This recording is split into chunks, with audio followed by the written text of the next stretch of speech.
Okay, this is Sam from TikTok. So there's a car for $7,000. I want to sell my car worth 12. Can you explain that?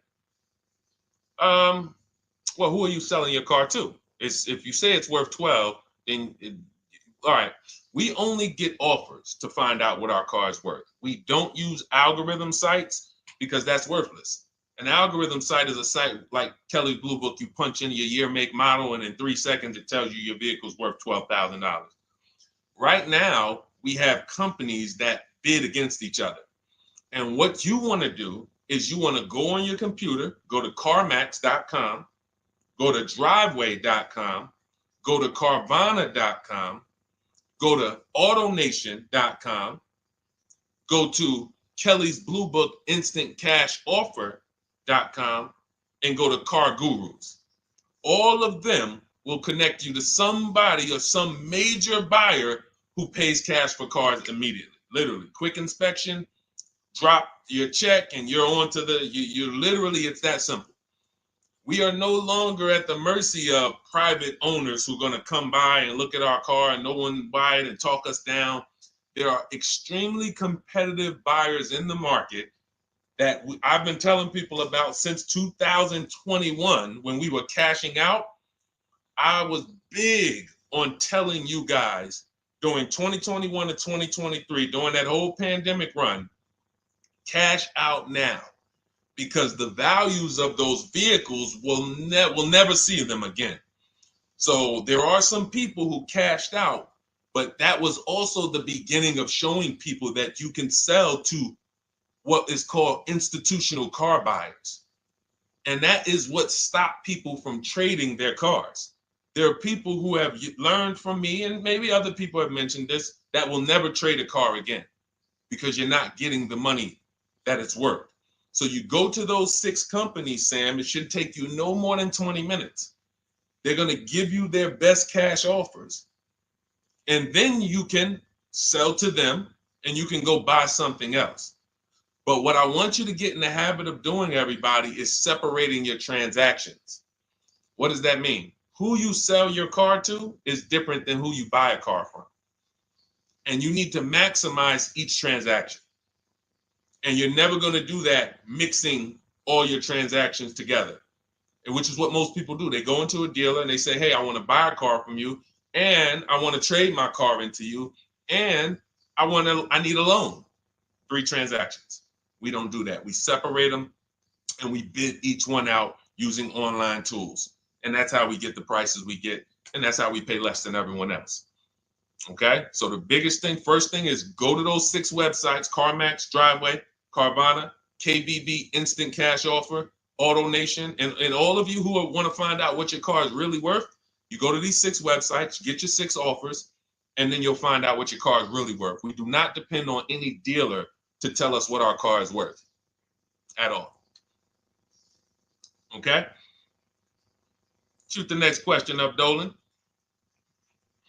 And you guys can continue to type your questions. We're bringing them in from all platforms.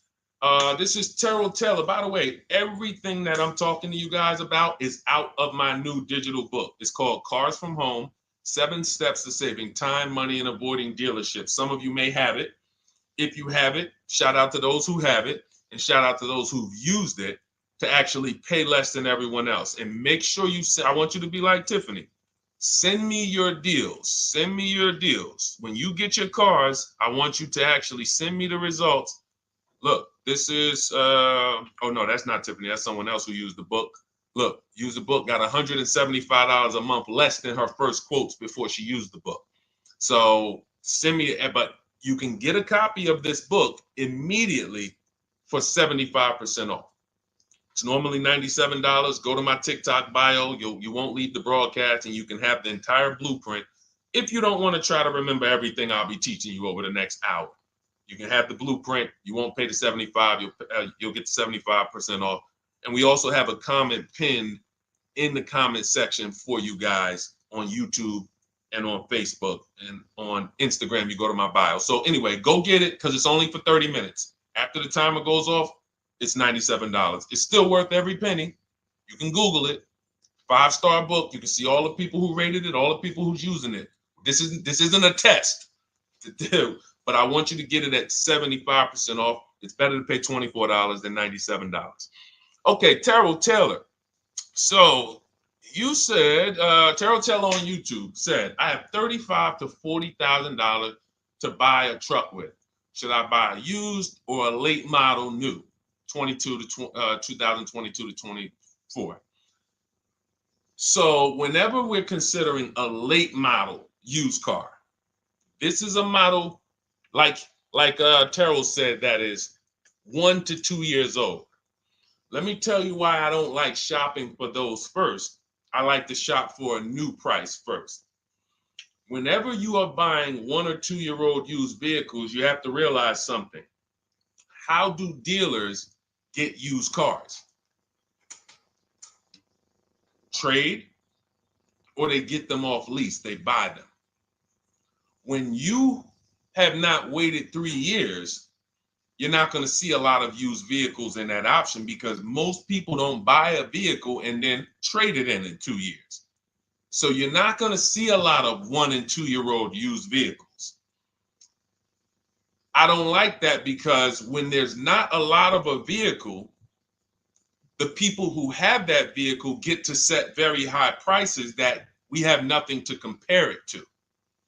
And that's a recipe for losing and overpaying. I've had people come to me who are looking like you, and what I say is, I say, okay, shop for a new one first. I'm gonna tell you why. When you shop for a new one first, you get to see what the market value is. So take Sean. I'm showing Sean. Some of you have seen Sean. He got an F-150 Lightning XLT, $73,000 vehicle. Using what we teach and getting bids from home, using the Cars from Home system, he saved $21,000 on a new one. That was his best offer. He got multiple offers because we always get at least 5. So his best offer, he saves $21,000. If he had gone to look for a 1 or 2 year old one of this, he would have never known that the new ones he can save $20,000 off of if he shops right. Now, some vehicles, it might be $7,000 off, $10,000 off, $5,000 off. The point is, until you know what the new market is for a vehicle, you can't shop a 1 or 2 year old one. Because what happens if you shop a 1 year old version of what Sean got and he goes and he pays, he pays 65 for it because he thinks, or let's say 60. Let's say 60. A brand new one, 73. Someone else is charging 60. All right, it's 2 years old. Let me get that one. Not 15 grand off. Problem is, he just overpaid for a vehicle because he could have got a new one for less than he got that 1 or 2 year old one. That's why the recent shoppers, anytime you guys are shopping 1 or 2 year old, you have to shop new first to find out what the market is. Now, in my book, I have my strategies for shopping new online and shopping pre-owned. It's totally different. Pre-owned, you want to go to all the marketplaces. If a vehicle's not on a marketplace, y'all, don't shop. Don't look at it. What does that mean? You ever walk into a used car dealer and you see a used car, but there's no price on it? Type a $ if you've ever experienced this. If you've ever looked at a deal, you've been in a dealership, you see they have a used car, there's no price on it. Type a $ if you've experienced that. Okay, I see you, Terrell. Okay, perfect. I see you, Don Dickey. Okay, perfect. All right, we have enough people. All right, Makeover Forever Studios. I see you. Okay, Todd May, I see you. So this is a common thing. When you go and look at that vehicle, the most dangerous thing to do, I see you, Tony, is to negotiate on a car with no price because they can make the price up. When a car is on a marketplace like cars.com, carfax.com, carguru.com, carvana.com, carmax.com, these are all the marketplaces we shop for used cars at once. It's like a big round robin for us. This is how I want you to shop. Now you must be competitive or no one's coming. Now there's some people who try to pull a tactic. They'll list a car for 20. They have no intentions on selling it for 20. But they want you to come in and then they'll charge you more, fees, makeup fees and all of that stuff. That's why we always call beforehand. But we know the power is online. The competition is online. So when you're looking, Terrell, you're either deciding, all right, I'm either going to look for a new vehicle, find out what the market price is for the vehicle I'm looking for and how much I can save. What's my best offer? You need to get at least 5 offers. I'm telling you, it's going to be big differences. You have to prove this to yourself. Call around. If you want to do it manually, you don't have my book, do it manually, call around, speak to sales managers. You are going to see it's going to be a $5,000 to $10,000 difference minimum between all of these dealers' offers, minimum. And so then you want to look at the pre-owned options. Then you look at the pre-owned options.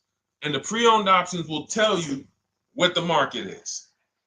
And so this is only for you who are looking at recent model cars. If you're not looking at 1 or 2 year old pre-owned, this doesn't matter. But those people have a little bit more budget, and that's okay. That's okay. But when you have a little bit more budget where you can look at a 1 or 2 year old pre-owned car, that means you have a little bit more money to lose if you make a bad decision. So that's what you want to consider, Terrell.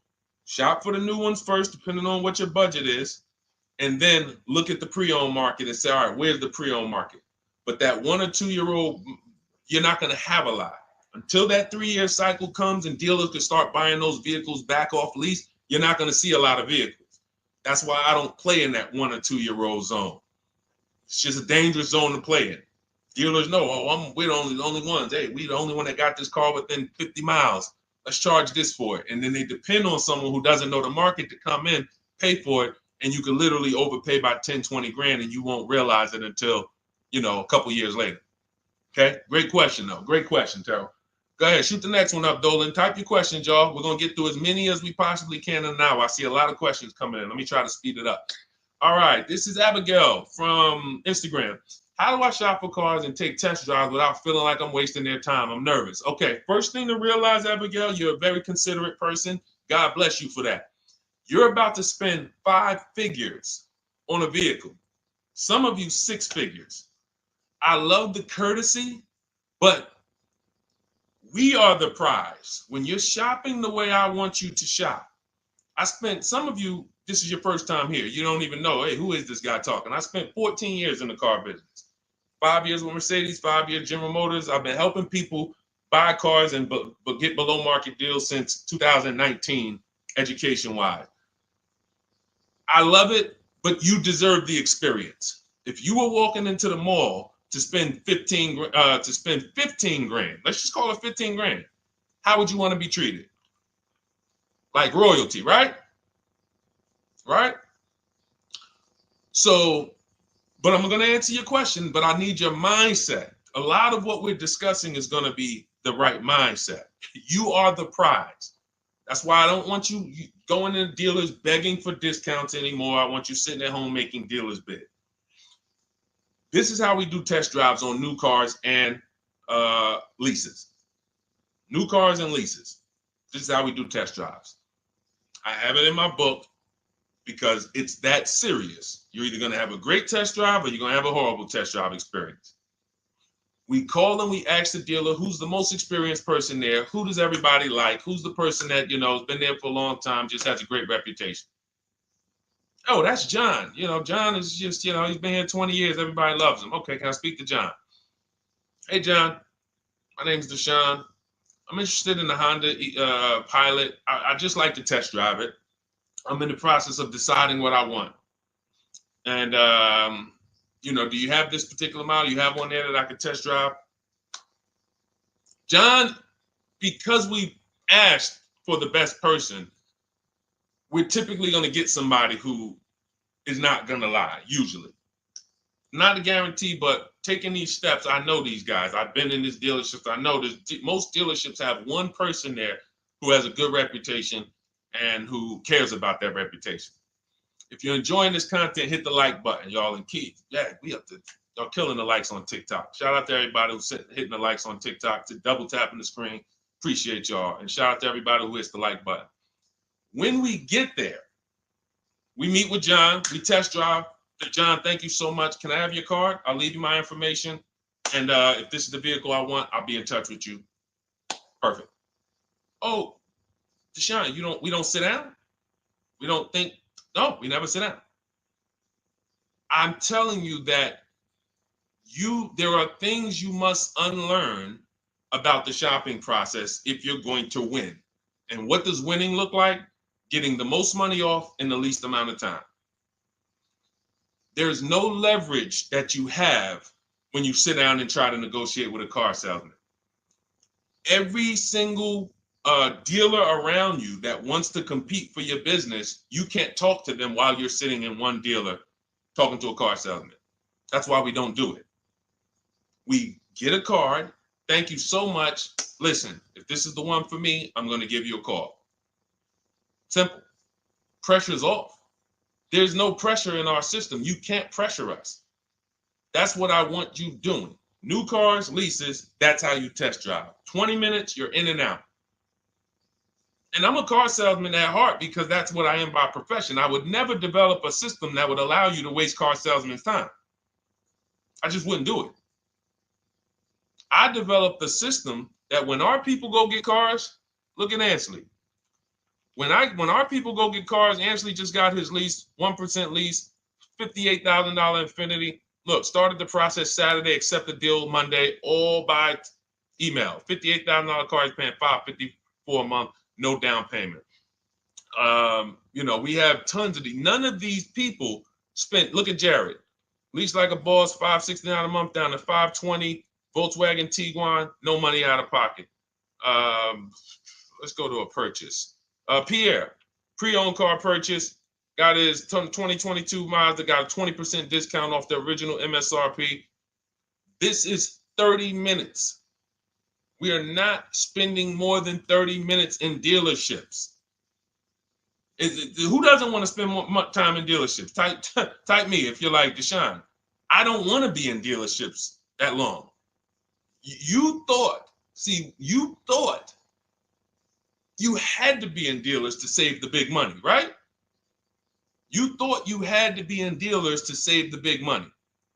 I'm showing you as someone who pays less than everyone and who teaches people to pay less than everyone. Look, Kimberly, $20,000 off a Maserati, shopping from home.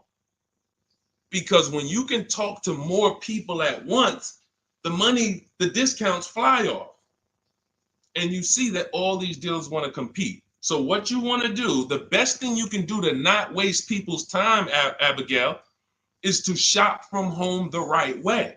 Because when you shop from home the right way, you realize it's only a few things you need to be in the dealership for. That's your test drive. I just told you how to set it up. With used cars, we do it at the end. But we're only there for a second. In fact, when you go to pick up your car, they're going to tell you, thank you. This was one of the most easiest deals I ever made in my life. Because you came in, you emailed us, you knew what you wanted, you gave us the information we needed, we made you an offer, you knew what you were decisive. We have all these scripts. By the way, in my book, I have all the email scripts. You don't have to even think about what you're going to say. It's literally copy and paste, copy and paste, copy and paste, copy and paste when we're shopping for new cars and leases. With used cars, before I go to the next question, I want to hit on the used car process. Used cars, we must test drive at the end. We can't test drive used cars over here and then go and buy another used car over here. So what we do when we narrow our choices down on all these marketplaces to our top 5 favorite vehicles, we need to verify that there's no bogus fees. When I was shopping for my Infiniti truck, I narrowed it down to 4 vehicles. But I'm going to tell you something that's the most, who's bought a used car in their life? Type the letter U. I need you guys to program what I'm about to say into your brain cells for the rest of your life. Type the letter U if you bought a used car or if you plan on buying a used car one day. Type the letter U. All right, I see you, Michael. Don Dickey, okay. Terrell, I see you. Glizzy, Tony, okay. Lori, I see you. Victoria. Anybody who plans on this, let me tell you how. Okay, let me tell you how. All right. See, when I'm about to reveal big stuff, I got to kind of see how I want to say it. The marketplaces that we go to look at used cars on, They're never going to tell us what a great price is. And I'm going to tell you why. The only thing that matters, let's say we're looking at 4 white Honda Accords. 4, they're all white. These are the cars we want. We've narrowed it down. We're looking at 4. They all got similar miles, and they're asking price is $20,000. The marketplace is going to tell you what they think a good deal is based on algorithms. Based on all the vehicles listed on the market, this is a good deal. This is a bad deal. Here's what matters. How much was the original price of each vehicle? Why is this the only important thing? Because if we're looking at 4 white Honda Accords, but one of them was $35,000 when it was new, one of them was $39,000 when it was new, has a sport package, some special technology. One was $31,000 when it was new. One was $29,000 when it was new. What's the best value? What's the best value? You see how we clearly just went from, wow, all of these vehicles look the same, similar price, similar asking price. But once we found out, wait a minute, this one right here was $38,000 new.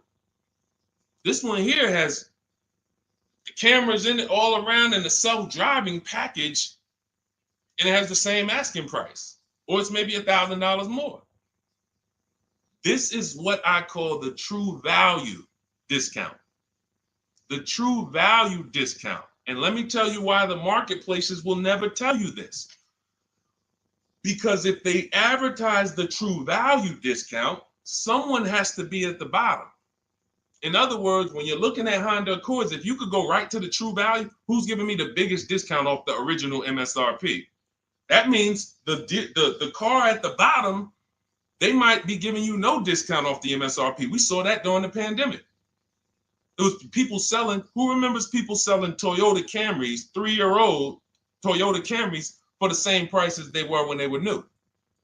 There was some deal, everyone wasn't. I know a couple dealers, I know a couple general managers who run dealerships who are ethical.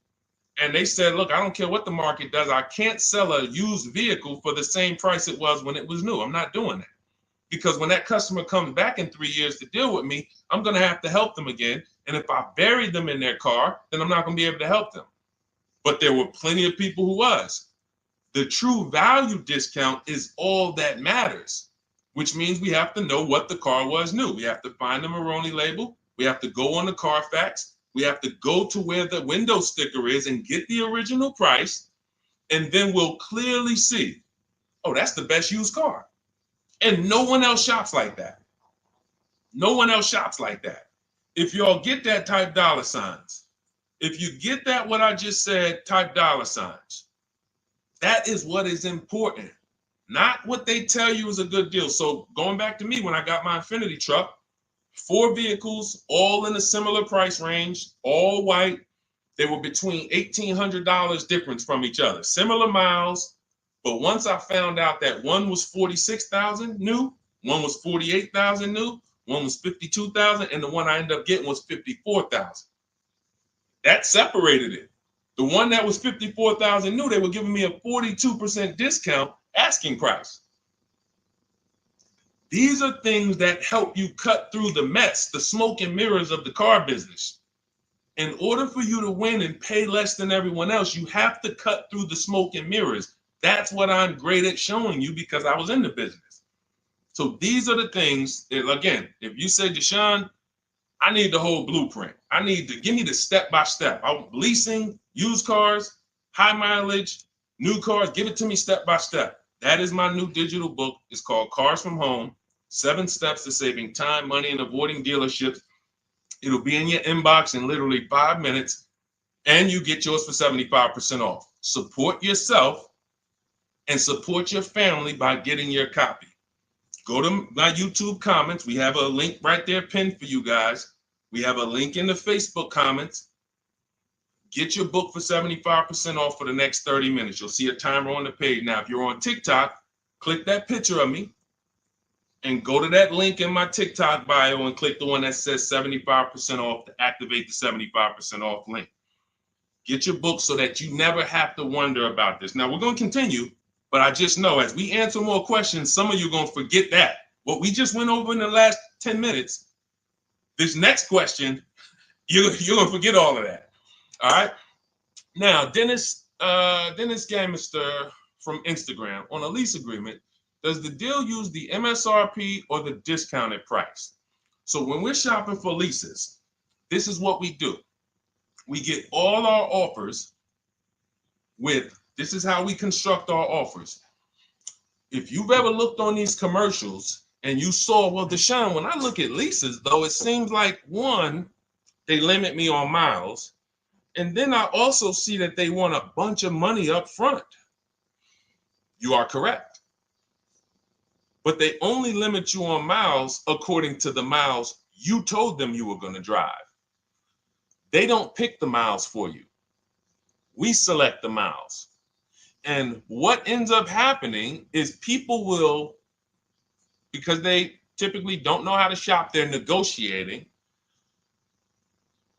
They'll say, all right, well, my payment's $400. That's my budget. I drive more than 10,000 miles a year, but I guess I'll just take the 10. Instead of paying $20 more to get 12, they'll take the 10, and then they'll say something like, if I go over, I'll just buy it. Horrible idea. Absolutely catastrophic idea. Or if I go over, they blame the lease. They literally will get the penalty, get the bill for the 6,000 extra miles that they used, and they're charging them 25 cents a mile now, and say, man, this is why I don't want to lease, because they limit me on my miles. No, they didn't. To save $20 a month, you pick the lower miles. You can customize leases up to 15,000 miles if you want, 18,000 miles. Look at Jen. Jen just got her lease on her Honda.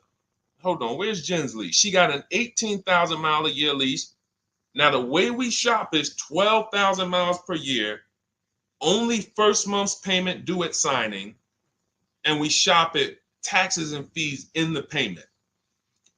Jen, her best offer on her Honda CR-V hybrid, which is one of the most popular hybrid crossovers in the market, she got $512 a month, 12,000 miles. That's a 1.3 lease.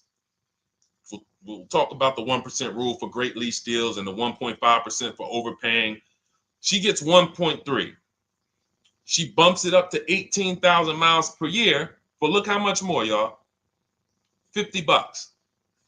So for $50 more a month, she, instead of driving 12,000 miles, she gets to drive 18,000 miles.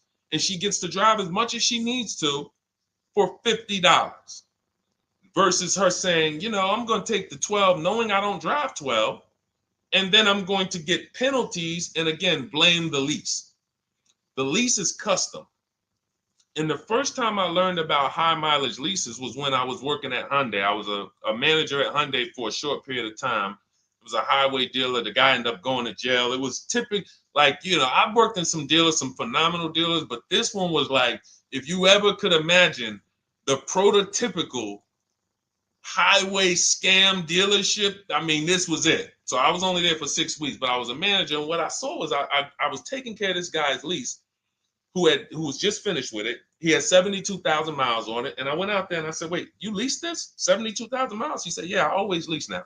He said, I used to come in every time I bought a car, my negative equity was ridiculous, $15,000, $10,000. I had to keep writing these big checks. And I just said, you know, let me switch to leasing. A customer taught me about high mileage leasing. That's why when I say car salesmen aren't trained, they're not trained. We learn things by intuitiveness and curiosity, and you know, we're not trained on finance and insurance and leases versus buying, none of that. You know, so anyway, I said, wow. And so I looked at his payment. This guy is only paying like $175 more a month, not even, to drive 25,000 miles a year. So if a normal Hyundai lease was $299, he's paying $450, $475, and he's driving 25,000 miles a year. Boom, drops it off, Boom. No negative equity, none of the trash that most high mileage drivers are dealing with. So when we are shopping for a lease, we have to shop with our template. Whenever you're getting your lease quotes, it's 12,000 miles a year, first month's payment only due at signing, taxes and fees in the payment. Assume tier 1. That's what we blast out. In my book, I have something called the 25 to 5 strategy. We connect with 25 dealers online. You use my email scripts, copy and paste. We're going to get 5 offers. This will take you. You saw Ansley. He said, I started it Saturday. By Monday, I accepted a deal. This doesn't matter. This is a 24, 48-hour turnaround to start getting offers on these vehicles. Now, once we're looking at offers, we take the MSRP. We take the monthly payment. We divide it into the MSRP. So let's just say we're shopping for a vehicle. It's $40,000. One of our offers is $400 a month. $400 a month. No money due at signing. Just $400. We drive off. We divide that into the MSRP, not the selling price. The MSRP. So now we divide that into 40,000. We can see and we multiply by 100. That's a 1% lease. The 1% lease rule has been around for the last 20, 30 years. If you could lease a vehicle and the offers is under 1% of the MSRP, it's a steal. Great value. Because a $40,000 vehicle with no money down to buy would cost probably $800 a month on a 5-year loan. So it's incredible value. It's a steal. You don't have to worry, am I overpaying? Nowhere near. You're still in the vehicle. And we have some people who shop from home using the car. If you're Deshone, do those deals really exist? If you're on YouTube or Facebook, you can see right now. Look, Greg got a 1% lease on his Kia EV6 Win, $527 a month, $56,000 vehicle. Look, Zafrina, $579 a month, $65,000 vehicle. Ansley, you saw Ansley's Infinity. Rosalie's Infinity truck.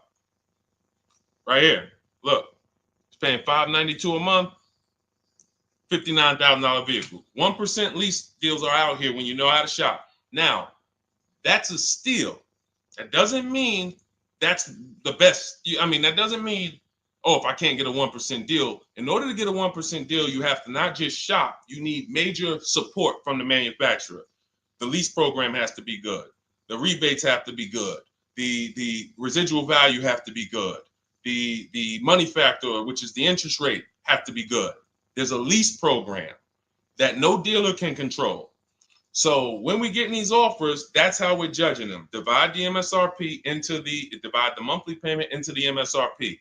In my book, I have a calculator that I created where we put all our offers into it, and then it spits out what we call counter offers. So we get 5 offers, 7 offers. We put them all into this calculator I created.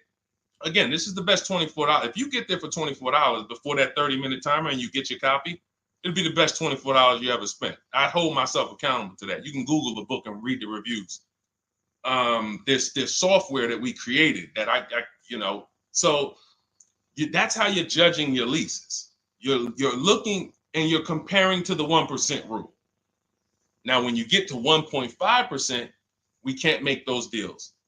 We're paying too much for a vehicle that we're giving back. We have to see, there was no indicator before I created the 1.5% rule. As much as I love educating people on leases, the only people who should be leasing is if you're not keeping your cars 8 years. All of you long-term people who you keep your cars more than 8 years, don't think about leasing at all. You should be shopping for below market purchases. But if you're not keeping your cars 8 years, you're losing thousands of dollars not leasing cars. Depreciation is where you lose. Resale value is where you lose. So the 1% rule is what our anchor is, but 1.2 is great value. 1.3, great value. 1.4, good value. 1.5, good value. Anything over 1.5, now we're paying too much for a vehicle that we're giving back. So that's how we're judging. That's how we're judging and comparing our lease offers. And with the calculators that are in my book, you can literally do this in seconds.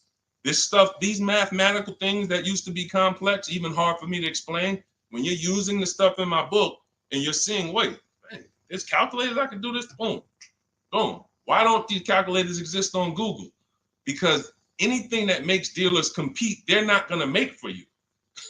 They'll make stuff for you that allows you to see more and do this and make it easier and faster and connect to get a loan quick. But competition, any tools that create competition, they're not going to make those for you, because that's where the real money comes off when you make dealers compete.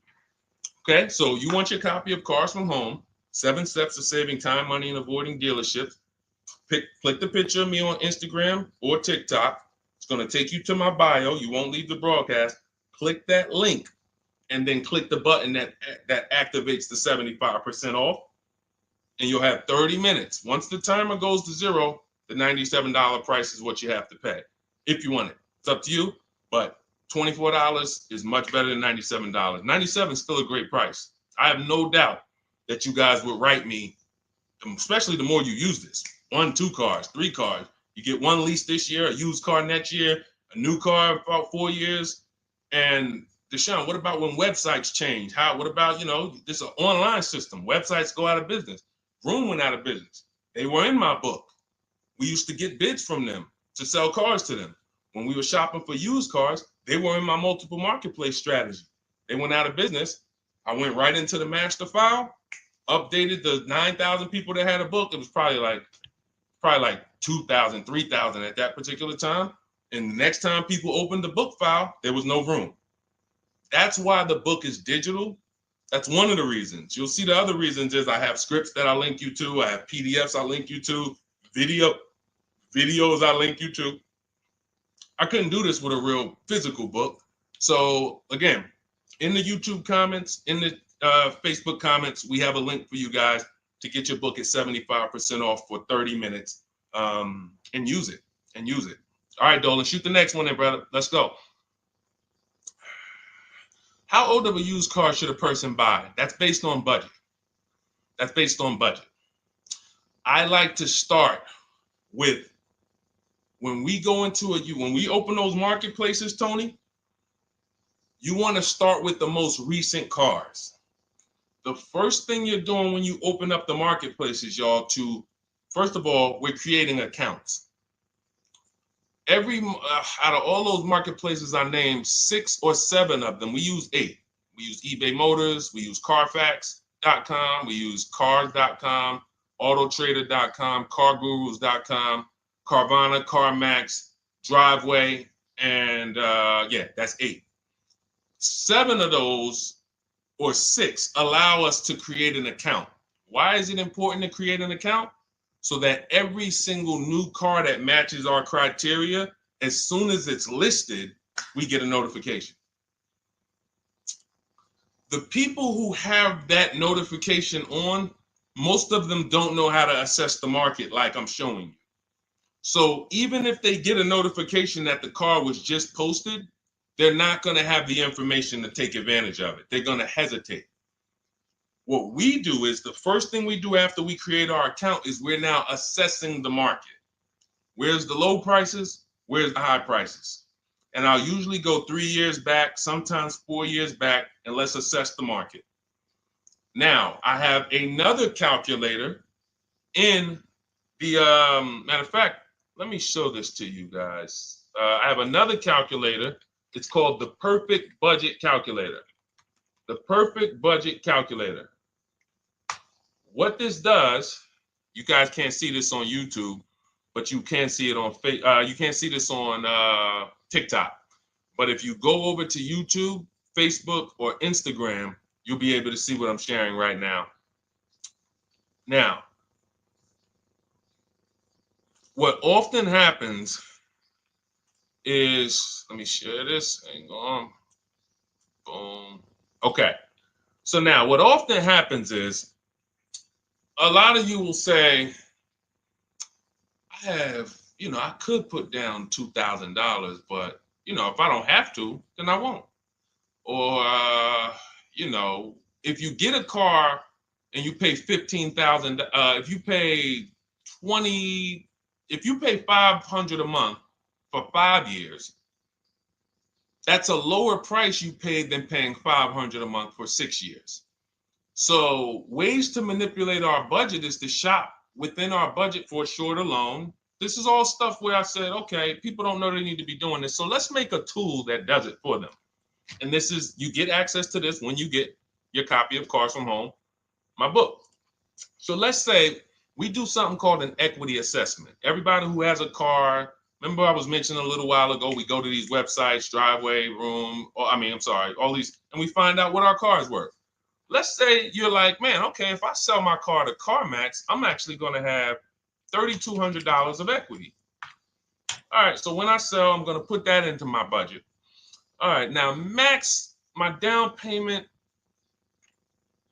max I could comfortably do is $1,500. That's max. Now, we use the average interest rate, and in my book, I give you a link to see what the average interest rate is at the particular time you're going to be shopping. Let's just say it's 6.9. Now, we enter a comfortable monthly payment. Let's say you're like, all right, I don't want to go any more than $425 a month for 6 years. That's my max. You enter your state so we can pull the taxes and we can pull the fees. New Jersey, calculate budget goals. Now it's going to ask you a comfortable monthly payment on a 5-year loan. You might say, all right, same thing. I still don't want to go over 425 no matter what. Perfect.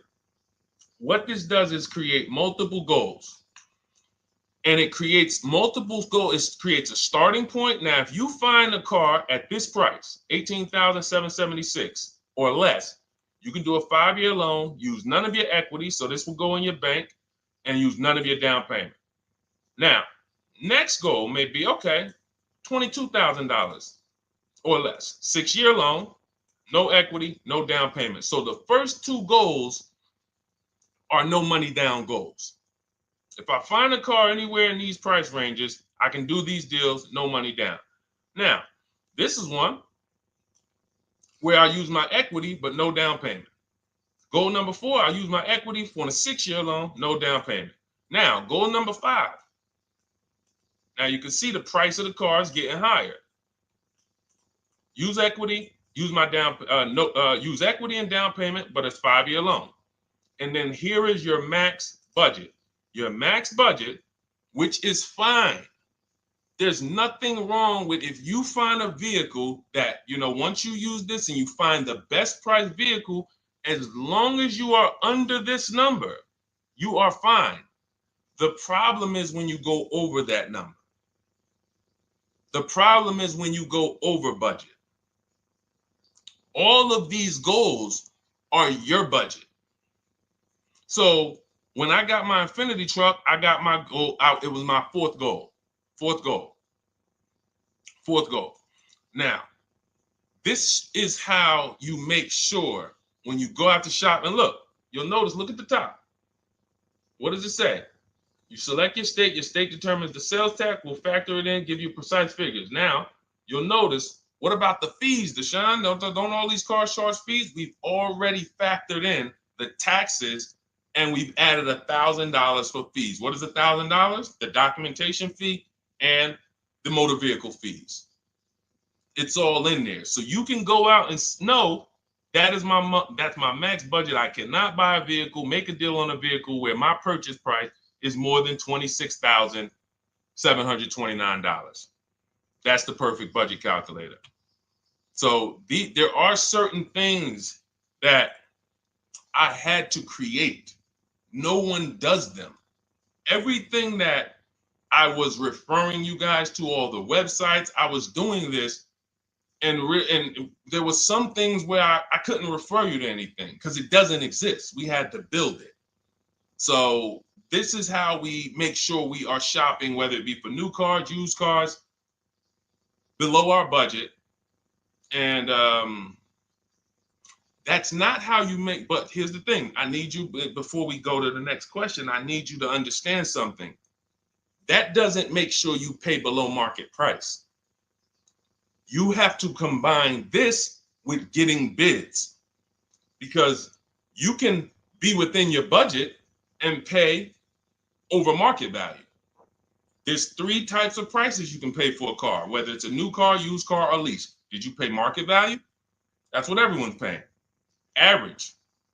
Did you pay over market value? Our only deals we make are below market value.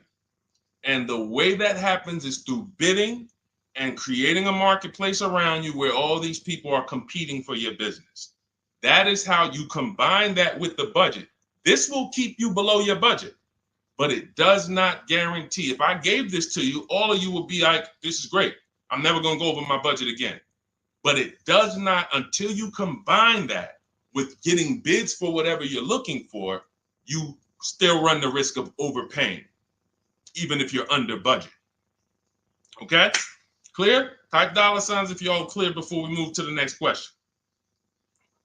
And there's no way for us to do this manually. If there was a way that you could do this manually, trust me, I would have told y'all to saw me make a video about it all day on my social media. There was just no way. We had to build software. And you know, in my book, you guys will have access to at least 5 calculators for counter offers for new cars, true value discounts when you put the new price you put the original new price of the used car deal, whatever used car you're buying, you put the new car price in, and then you put in the asking price, and it tells you the true value discount, perfect budget calculator. We have at least 5 softwares that I've custom built, and you know, to make sure you guys get great value. So again, you know, I didn't want to be the person who said, you know, you guys know, there's plenty of people who be like, man, the value I'm giving you guys, I'm gonna charge $2.99 for the book, whatever. The people who pay, they'll save the money. And the people who pay, there'll be some people, because some people are gonna pay, they just see value. Poor people look at cost. Wealthy people look at value. People who are into financial literacy they don't ask themselves, how much does that cost? They ask themselves, what's the value I'm getting from that?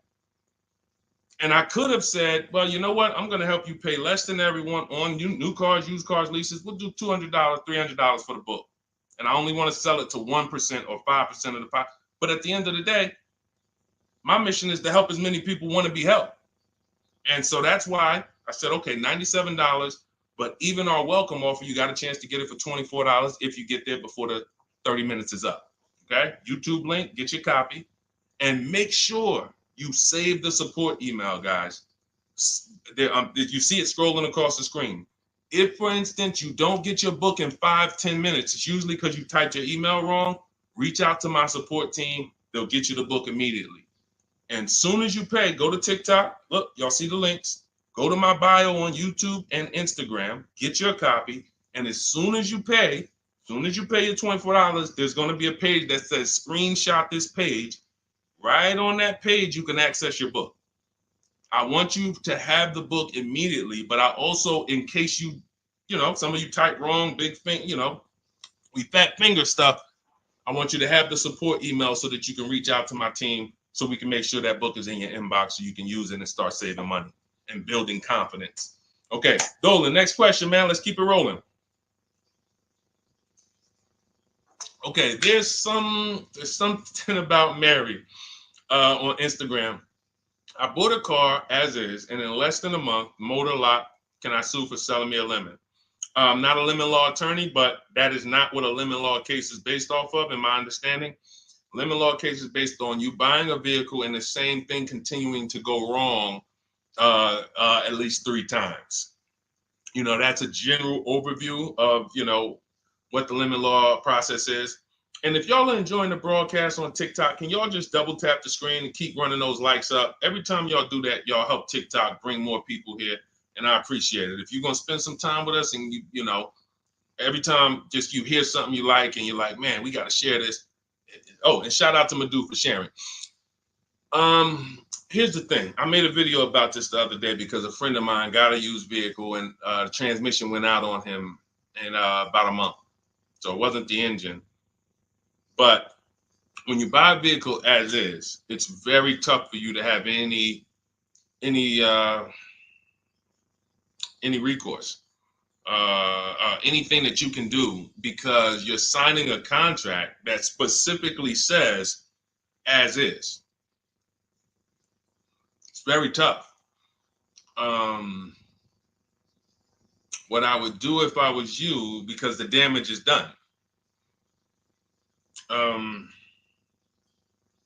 just found out what it would cost me to put a used engine in the vehicle, rebuilt in a used engine. You know, salvage yard. You need to, and especially if you're buying cars that you're paying cash and you're buying as is cars. These are probably cars that are under 10 grand, 12 grand. You need a mechanic. See, because that's a strategy. There is a great strategy called buying inexpensive cars and having a local mechanic so you could do what's right. Oftentimes you could drive those cars for a year or two and sometimes sell them for what you got for them because you've outlived the depreciation. Those cars are not depreciating as much unless you overpay for them. If you overpay for it, then it's going to drop because you overpaid for it. But if you pay a great price on some of these vehicles, you can oftentimes win with this, but it requires skills. One of the skills is, how do I avoid engine issues, transmission issues? So a couple things for those of you who may be going this route, you need to narrow your search down thoroughly based on title history, service records, accident history. That oftentimes you'll see, if I typed in right now 2018 Subaru Outback longevity. That's one of the things we do. It's in the 4th step of my book. Before we get prices on anything, we do a quick 5-minute search to make sure these aren't bad cars. There are bad cars out there, but there's data that shows us. If I type that in, it'll tell, okay, these vehicles are known for lasting 100,000 to 300,000 miles, depending on how they're maintained. That means you could have a quality vehicle, but if it wasn't maintained correctly by the first owner or owners, it's going to break down. The life cycle is cut short. These are preventable mistakes by simply checking Google. Now, we narrow these things down based on title history, service records, accident history. Once we do that, I don't mind buying a 10-year-old. I bought a car that was it's my around the city car. I drive it probably 200 miles a month. I bought it from a owner in South Orange. He was a 98-year-old man. He's had it for 10 years and he knew everything about it. He leased it for 3 years, then he bought it. So he's really had the car for its entire life cycle. That's what you want because you're able to look and see the service records. I don't mind. We have to take the risk off of ourselves, and the risk off of ourselves with used cars to prevent ourselves from buying these used cars that are breaking down on people and they're always in the shop and, they're dying on the road and you got to keep the tow truck on speed dial. It's simply a matter of checking to see the reliability records of the car, which is easily accessible on Google, the way I just said, and then making sure the one we get was actually maintained correctly. And that's going to give us the best chance of having a great experience. These are the steps we must take. But in your particular case, there's probably, I don't think you have a case. You can certainly reach out to a lemon law attorney. I don't think you have a case at all. I think because it's buyer beware with cars. It's buyer beware. That means it's on you. If something goes wrong, it's on you. And so what I would do is I would find a local mechanic that I trust, that everyone loves in the neighborhood, and I've been there for 10 years, 20 years. And I would say, listen, can you find out what it would cost me to put another engine in this vehicle? My father did this on his GMC Envoy about 6 years ago. It was a 2008 Envoy. The engine went out on him. He put a new engine in the vehicle. One of the best $2,000 he ever spent, $2,000 or $2,500, whatever it cost him. They put a new engine in that vehicle. He still has it. He's about to sell it for about $4,000. He's had that vehicle from 2013. Think about that. A lot of people, engine goes out, they sell the car. It's worthless now, so they take the loss. Meanwhile, man, let me come up with $2,500, and I still got no car payment for the next 6 years. We don't need to be so quick to go replace our cars. If we follow these strategies, we can actually, I love to see more people doing that. Just go fix the car. But don't go to the dealership to fix it when they tell you, hey, the engine's gonna cost $10,000. And what does the dealership say, y'all?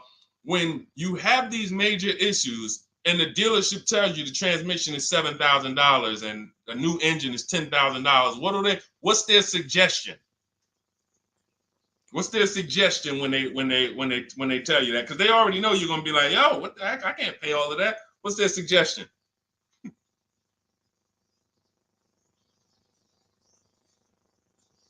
Let's see, let me give y'all some time to type. I just want y'all to know, like, this is how the system works. So I know somebody, look, thank you, Jay June. Trade it in. Thank you. You see how we can, look, NY Anderson, buy a new one. So what they do is, exactly, Victoria, they're going to suggest a new vehicle. So if we know, now watch this, as your vehicle is worthless, you don't have any opportunity to put it on a competitive market to see, well, how much would somebody pay for that? They've already assessed the value and they want to structure your deal, have you take that major loss for that engine. They're going to put the engine in for a lot less than that and they're going to resell it. And now they sold you another car. When you could have just literally went to a mechanic, got a rebuilt or got a used engine, put in that vehicle, cost you $2,500, maybe $2,000. And literally you're on the road for another couple years with no car payment, keeping money in your household versus now I'm in another $400 a month payment. Okay? This is what it's about. And if you're like Deshone, well, I don't want to keep a car that long. We talked about you earlier. You shouldn't be buying cars. Because the keepers on here who keep cars 8 years, 10 years, who has a car they've had in their driveway for more than 8 years? Type the number of years. I want to explain something we're going to help a couple people learn a lesson here about themselves, because they're going to be like, they're going to realize they're not keepers. Look, look, we need to show people, because some people think, oh, I keep my cars a long time. I keep them about 6-7 years. We need to show that that's not a long time in the world of cars and depreciation. So Michael, 15 years. Michael got a car that he's had for 15 years. Let's go. Type the number of years you've had it if it's more than 8. Look, Vancia, 11 years. Let's see. See, a lot of people don't keep their cars. Look, NY Anderson said, I drove my last car 14 years. All right, Connie, 15 years. She has a 2004 Chevrolet. Tony on Facebook, 2006. Now, watch this, y'all. If you ask me, Deshone, what's the way to get the most money out of a vehicle? It's to do what they're doing. Tanaya, 9 years. No, Renata, not less than 8. Not less than 8. We're trying to put you into a different cat. We're trying to help you see the category you should be in. Look, 9 years. Donna, 15 years. What's so important for y'all to see about these people is that they have beat depreciation, and that means whatever their vehicles are worth today, a year from now, they're going to be worth about the same. If their vehicles are worth $4,000 today, a year from now, they'll be able to still sell it for about $4,000. But the thing is, they're trying to get the most money out of it because the cost of replacement is expensive compared to what they're doing. No matter how much they got to pay to keep those vehicles on the road every year, a little couple $100, maintenance, whatever, it's nothing compared to going and getting a new car and bringing hundreds of dollars a month or thousands of dollars in the form of cash out of our household.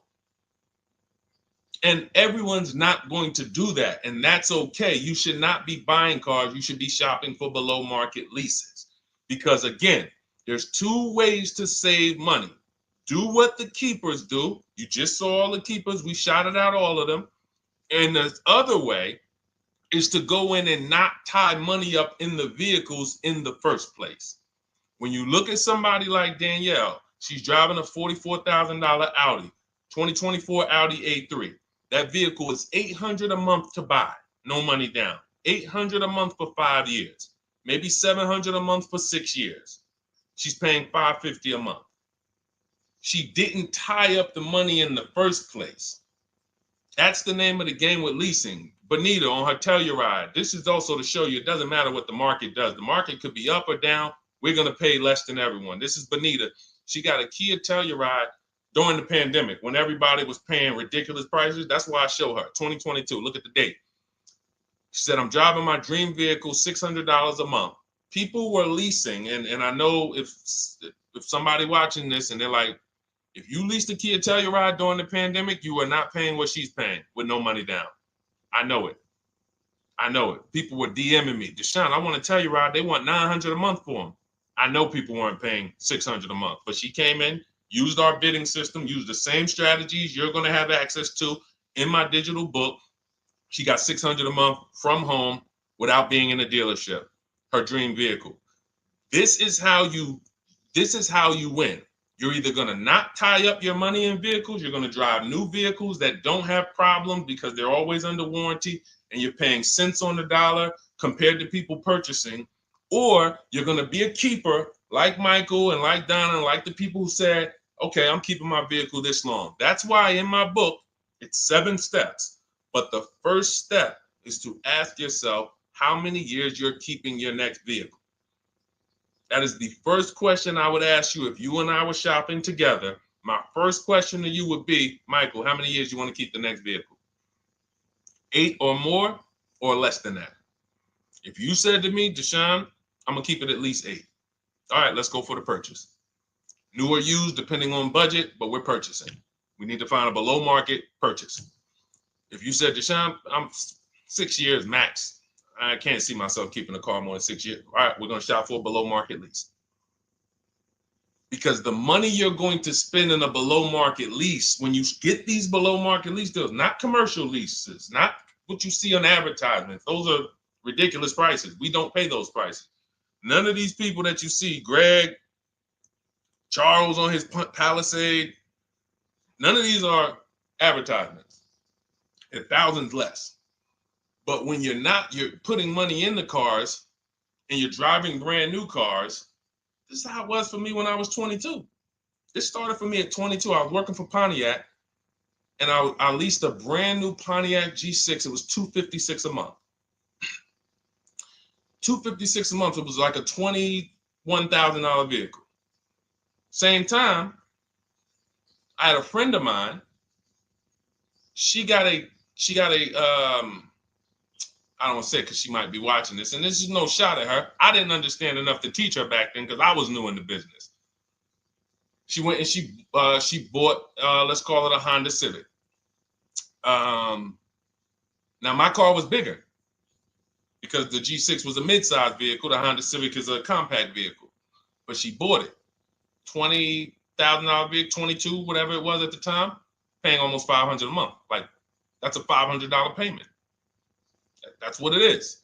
So my young household, I got a newborn daughter. I got a new car I'm paying $256 a month for. Same time, it's got families around me. They're in their 20s, but they're paying $500 a month. This is what showed me, wait, something's going on. And I never stopped. I bought a used car at that time, but since I've had 4 Infiniti leases, I've had a Jeep Grand Cherokee lease, and people always think, gee, you must be paying ridiculous money. I see you get new cars every 3 years, but they don't. I'm driving $40,000 cars, $45,000 vehicles. I never paid over $400 a month. Not one of my lease payments was ever. I remember I got this Jeep Grand Cherokee, and it was a $35,000 Jeep Grand Cherokee Laredo, 2018. When I got my offers, the best offer was $330 a month. 12,000 miles per year. And that's what I was driving. If I was driving 15, I would have bumped it up to 15,000 miles per year. I got $330 a month. I went in there and I gave them $330 for that Jeep Grand Cherokee and I drove off. $35,000 vehicle. This is what I'm telling you guys. This is what is called deal structure.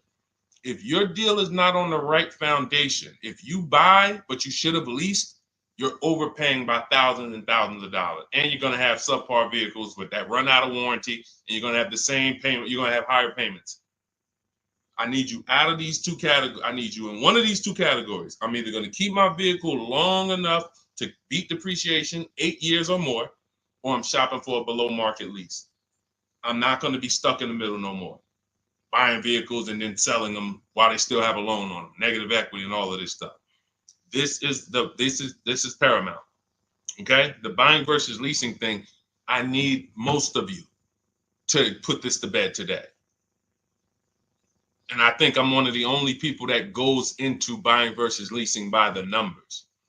It's not opinion based. It's not, oh, I think you should lease if you're, depending on the car here, it doesn't matter the car. Doesn't matter the car. You can see Teddy's, let's show Teddy's luxury. Teddy got a BMW. Doesn't matter. He wasn't going to keep it 10 years. Look, goes on a BMW 2024 i4 M50. It's a $73,000 vehicle, $856 a month. $856 a month. Look, he said the dealer's initial offer came in at $937 using the counter offer calculator. Using the counter offer calculator, he counted at $829, $856. If you just jumped on the broadcast, I showed you some of the calculators that I created that are in this book. In my book, there's a reason it's 5-star rated. There's a reason people that you can go read what your peers say about that book. Get your copy for 75% off. It's in my TikTok bio. Click that picture of me. Click the link. Same thing on Instagram. Go to my bio. Click the link, and you'll see a button that activates the 75% off book. And if you're on YouTube or Facebook, it's in the comments section. 30 minutes only. Get your book so you can have access to all of this. Unless you just have an incredible memory and you can remember everything we talked about over the stream, but none of you can. I know none of you can. That's why, I couldn't even do it.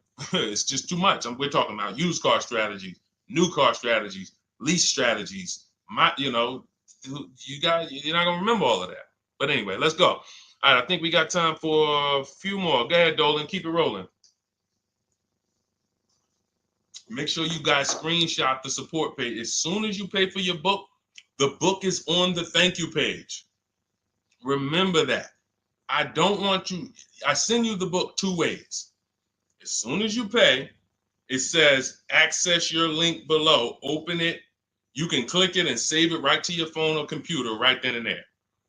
If you do not save it right then and there, make sure you screenshot the support page or use the support email that's scrolling through the screen. This is not for questions. Do not send me general car questions here. I don't answer questions by email. That is strictly for those of you who have your book and you're like, or you paid for the book and you're like, okay, where is it? It's usually because the email was wrong. That's okay. Hit that support email so that my team could send you the link out so that you can have your book today and start digging into it and using it. Even if you're not shopping right now, you can still map a plan out. Go ahead, Dolan, shoot the next question up.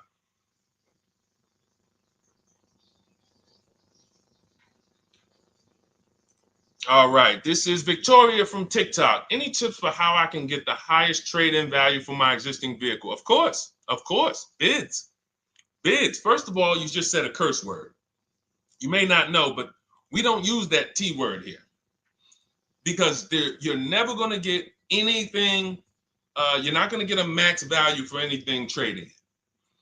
We are fortunate that we have the opportunity to get bids from cash buyers in the market. And I'm not talking about cash buyers like Facebook Marketplace where a person, it's one of your neighbors from your town coming to look at your car. I'm talking about institutional cash buyers. People who cut a check instantly and, they do an inspection. That Jeep Grand Cherokee I sold to CarMax, they were the highest bidder 3 years ago during the pandemic. I'm not going to tell you what I made because those values don't exist anymore. So it just doesn't even make sense. But, those of you who were watching my videos earlier 3 years ago or using my tips, you guys cashed out and made ridiculous money. When corporations were trying to make money on people, we made money too. But CarMax won the bid. I went down there. They did an inspection on the vehicle. They came back. Accounting department came, cut me a check. I walked away with a check. That's it. You don't want to trade. You want to sell. You want to break your not even break your transactions. I need you, Victoria, to realize there are three transactions in a car deal. Who you're going to sell your car to, That's one. Who you're going to buy your car from, that's another. Who you're going to get your loan from, that's the third one. Now, you're not always cash buyers. Deshone, I pay cash. Then you don't need that. Deshone, I don't have a vehicle to replace. Then you don't need that.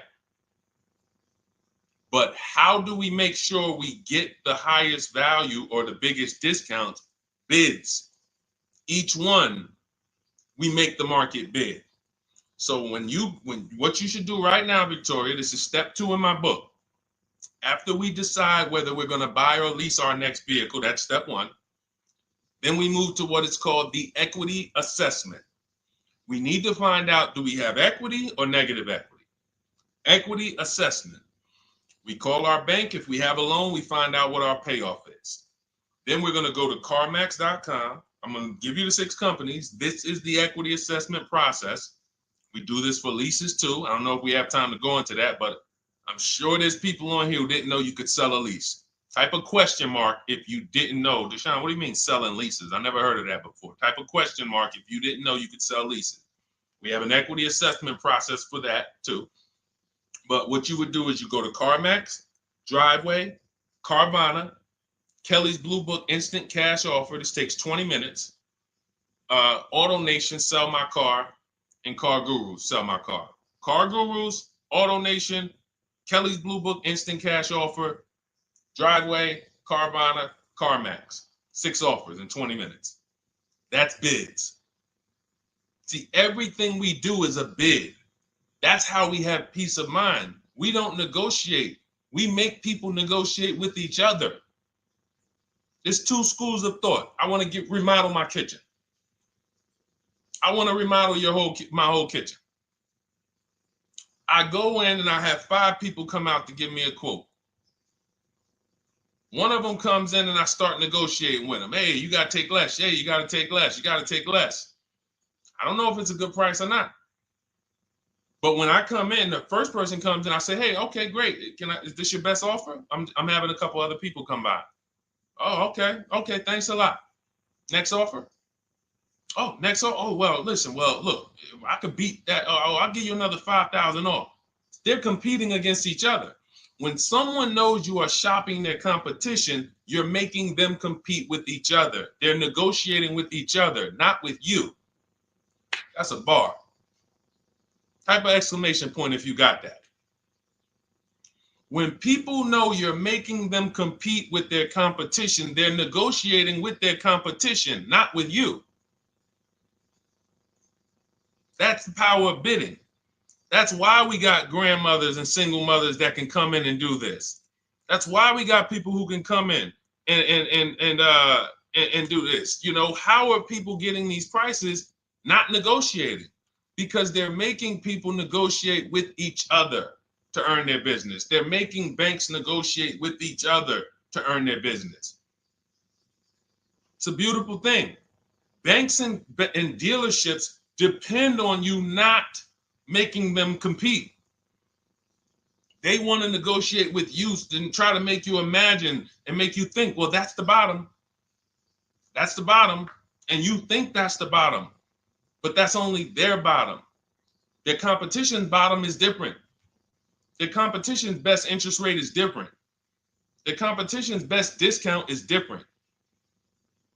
And why is what we do so easy? Because we're right here in our houses. That's why our entire system, our company, my book, our mindset is called Cars from Home. Cars from Home.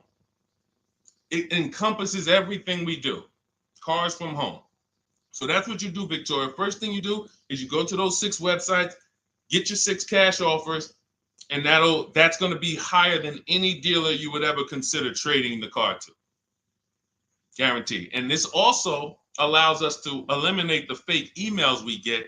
All of this stuff is computer generated. I know you guys get these emails. Hey, Deuce, great news. We need your 2016 Kia Optima. We have a customer looking for it. We'll pay you $2,000 over MSRP. Who's gotten those emails? We'll pay you $2,000 over Kelly's Blue Book. Who's gotten those emails? Deuce, the list is CarMax, Carvana, KBB Instant Cash Offer, Driveway, Auto Nation, and Car Gurus. Car Gurus. That's step 2 in my book, the equity assessment process. This is stuff we do before we start shopping. Decide whether we buy or lease is step 1. That's going to put our deal on the right foundation. Step 2 is the equity assessment. Everything we do is a path. It's a clear, easy path. Okay, so yeah, I forgot the question that I just asked, but let's go. I could already tell. See, I could tell when I'm winding down because y'all could tell stuff will start blurring to me. That's why I'm like, see, and if that happens to me, I know it happens to you. Like that's why I'm like, listen, grab your copy of Cars from Home. It's a digital book. You'll have it in your inbox in minutes. It has it's continued updates. I probably updated that book 5 times since we originally launched it. Added calculators to it. Those weren't in it originally. I've added the calculators. I'm committed to making stuff better without being like imagine this.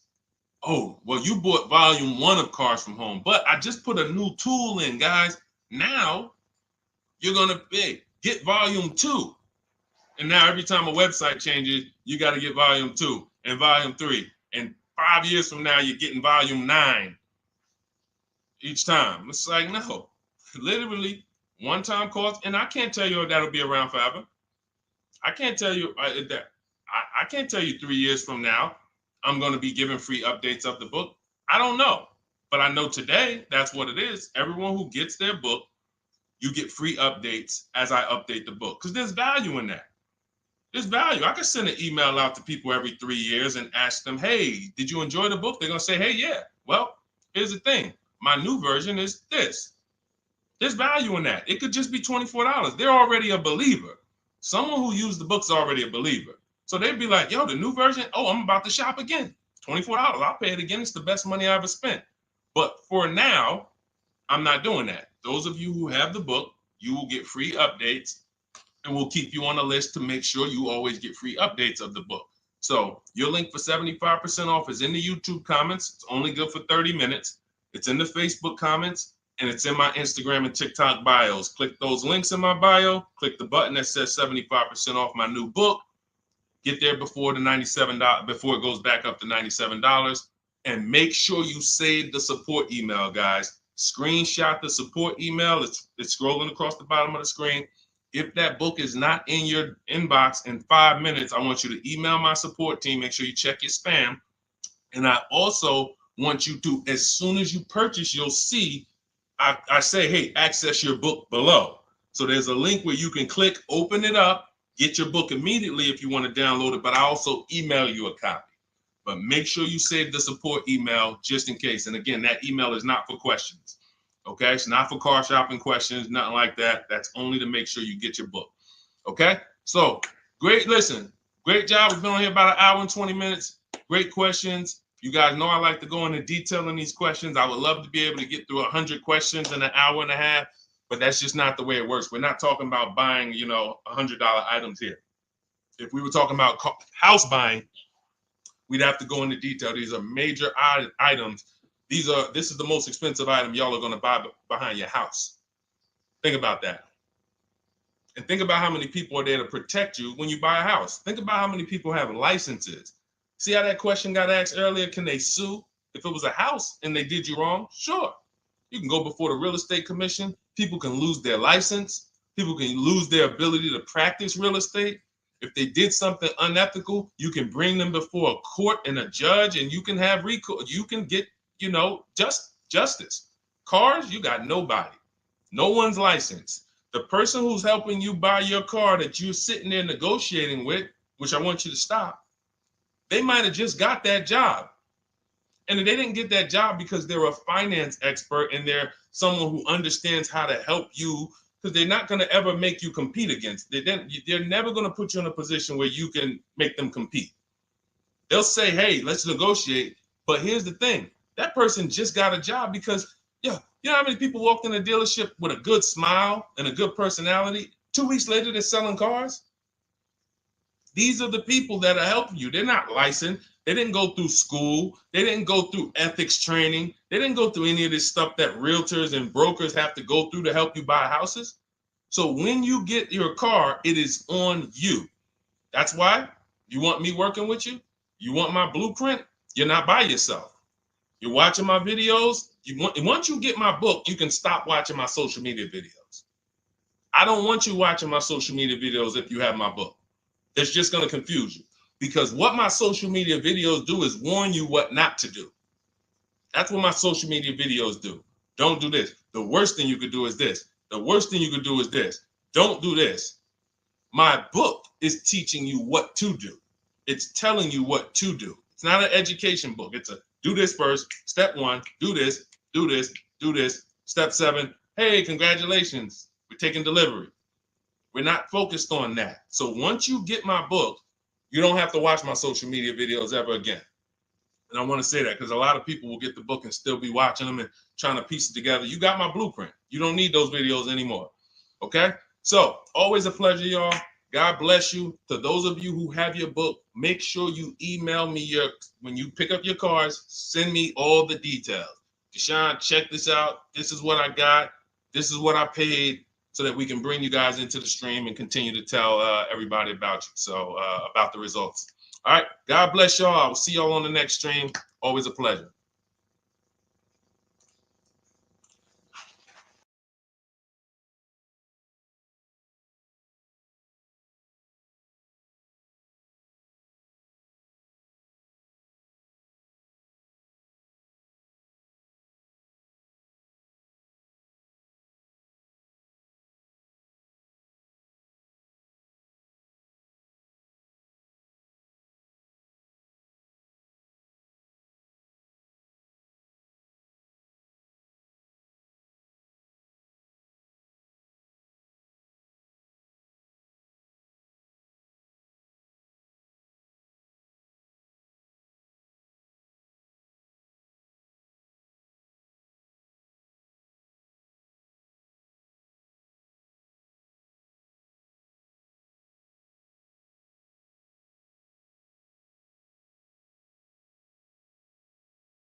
All right, hang on.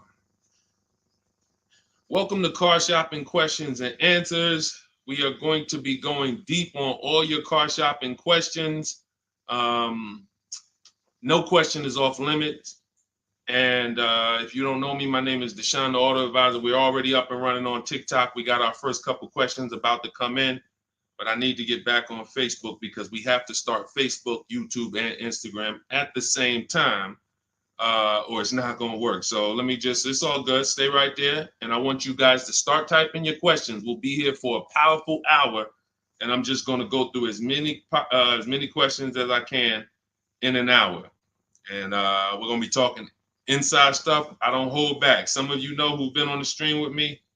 I do not hold back when it comes to questions and what we do here. So let's just go on Facebook. All right.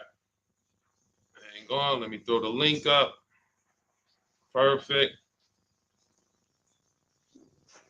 Yeah. All right. Okay. We're good to go. Dolan, you can bring the first question in. And let me give a new. Welcome, Facebook. We're on 4 platforms right now going live for car shopping questions and answers. Type your questions in below, and we're going to make sure we get to them. All right. It's not easy getting 4 platforms live at the same time. And we have 2 TikTok channels that we're live on at the same time. So everything we'll be talking about is out of my new digital book, Cars from Home, 7 Steps to Saving Time, Money, and Avoiding Dealerships. I have a special link for you to get a copy at 75% off in my TikTok bio, in my Instagram bio, or in the YouTube or Facebook comments for the next 30 minutes. Let's rock and roll. All right. First question comes from Scott on TikTok. I'm trying to buy a new pickup truck in New Jersey. Not sure how to do it. Well, the first thing we want to do is decide whether we're going to buy or lease. If you're keeping this truck longer than 8 years, then you should be buying. Once you decide whether you're going to buy or lease, and that's how you're going to avoid depreciation. Like you could save a ton of money on this truck, but if you trade that truck in 3 years, 4 years, you're going to lose a lot and you're going to just be buried because you're losing too much over the first 5 to 7 years of the truck's life cycle. So if you're like Deshone, I'm keeping it more than 8 years, no need for me to think about leasing, all good. Now we're going to move to what we call the equity assessment. Do you have any vehicle that you own right now that you need to replace? Because there's a word that we don't use here. Some of you know who've been on the stream with us for a while. What's the word we do not use? Starts with a T. There's a word here. See, so, and I'm moving you through this process. So Scott, I want you to see this is a process. It's not we don't wing it here. So there's a word we don't use. You already decide whether you're going to buy or lease. Let's see. Does anybody know? We might have a lot of new people on here today. Thank you, Brenda. Trade in. Brenda got it. We don't trade in vehicles. Because again, when we start talking about getting all the money on our car deals, we got to realize something. We got to get all the money from each transaction. That means the car we have right now, if we don't get the most money for that, we lost money. The loan we may be getting, if we don't get the lowest interest rate, we lost money. And the car we're buying, if we don't get the best price, we lost money. So what we do is the equity assessment. Let me know if you have a vehicle you're going to be replacing. We would make sure we go online, we go to bidders, and we find out the highest bid we can get on our vehicles. Takes us 20 minutes. 6 major websites: CarMax, Driveway, Carvana, Kelly's Blue Book, Instant Cash Offer, Car Gurus, and AutoNation. These are people who are fighting tooth and nail every day to buy cars. So we get bids from them. Now, let's move in. Let's say you don't have a car to replace. Now what do? Well, let's look at how we're going to pay for this truck. Are we going to, let me turn on airplane mode to make sure I don't get any interruptions. All right, how are we going to pay for this truck? Are we going to buy it cash, or are we getting a loan? So if we're getting a loan, then we need to see, are there any special interest rates on this truck we're looking at? If there's 0%, if there's 1.99%, that eliminates us from needing to shop for a loan. That's called a subvented interest rate. No one's beating it. So when you guys see like Honda, if a vehicle you're shopping for has a 2.99% interest rate, 1.99, that eliminates us shopping. But there's one parameter we must look at in the fine print. What's the term? Is it for 3 years? Is it for 5 years? If they give us 0% for 3 years, a lot of people can't afford that payment. Interest is great. There's no interest. It's free money. But you got to be able to afford the payment based on the term. Then we move into looking at, is this a quality truck? It's a very important step. Let me tell you what happened. People used to buy Range Rover. When I worked at Mercedes, we had a Range Rover dealer right next door. People come in and get a great deal on a Range Rover, come in, feel like, okay, I won. That truck's in the shop every 90 days. Every 3 months. Lights going off, it's on a flatbed. We had people going in that dealership, literally. Maserati had a couple models, same thing. But there are domestic models too. There are import models. There are Japanese models too that have issues. So what we do is we do a quick search, takes us 5 minutes. Nothing that I'm talking about takes more than a couple minutes. In fact, our entire process to buy cars that I teach, my 7-step system, is 90 minutes to 2 hours. You can get the best, you can get below market deals on any vehicle in no more than 2 hours. So, but we can't get a below market deal and then find out we bought a bad vehicle. That means we lost. So whatever truck you're looking at, you would type that truck into Google and you would type, for example, 2024 Chevy Silverado, and you would type in initial quality. Initial quality, guys, is going to tell us what the data says about the vehicle in its first 90 days. That's initial quality reports. That means when people get it, all the owners, the thousands of owners that are buying this vehicle, what are they saying in the first 90 days? Are they saying the electric, are they saying it's hard to manage? It's too complex, there's issues. Initial quality we look at and we skim Google to see if we see any red flag articles. Then we switch initial quality to reliability. Reliability is what are people saying the first 3 years? Does this vehicle have a history in the first 3 years of having issues?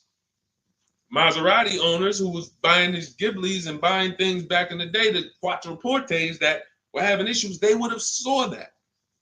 And they would have made a decision not to buy those vehicles. These things, this 5-minute exercise prevents you from nightmare ownership experiences. Paying less than everyone is one part of this deal, guys, of what I want you to get. That's one part of it. Getting a quality vehicle is the other side. And you can't have one without the other. Great price, not a quality vehicle, we lost. Quality vehicle, we paid market value or above market value, we lost. So we need to get both.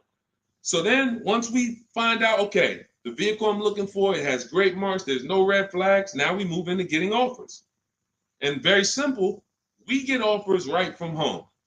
That's why everything I teach is called Cars from Home. Cars from Home.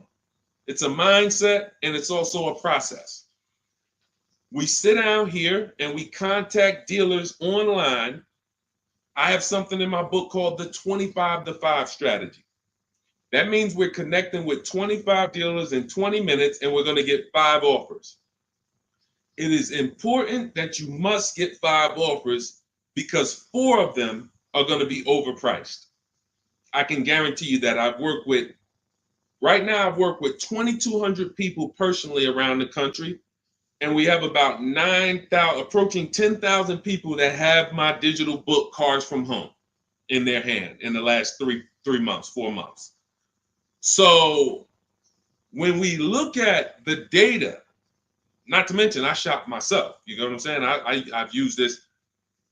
I know you may think every dealer has the same price. They're all different. They're all different. That's why your best deal, and pay attention to what I'm about to say. In fact, hit the share button if you're locked in. Share this with one friend because one friend might be out there shopping right now, overpaying. All right. Oftentimes, the dealers that are the closest to you are not going to give you the best offer because they think they own you. I'm going to say that again. When a dealer sees your zip code come in, when I was in the dealer, we used to get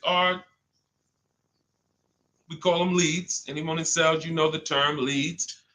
When we see that the zip code is a zip code that is right here, 5 minutes away, 10 minutes away, 20 minutes away, there's a mindset there that this person is not going to shop.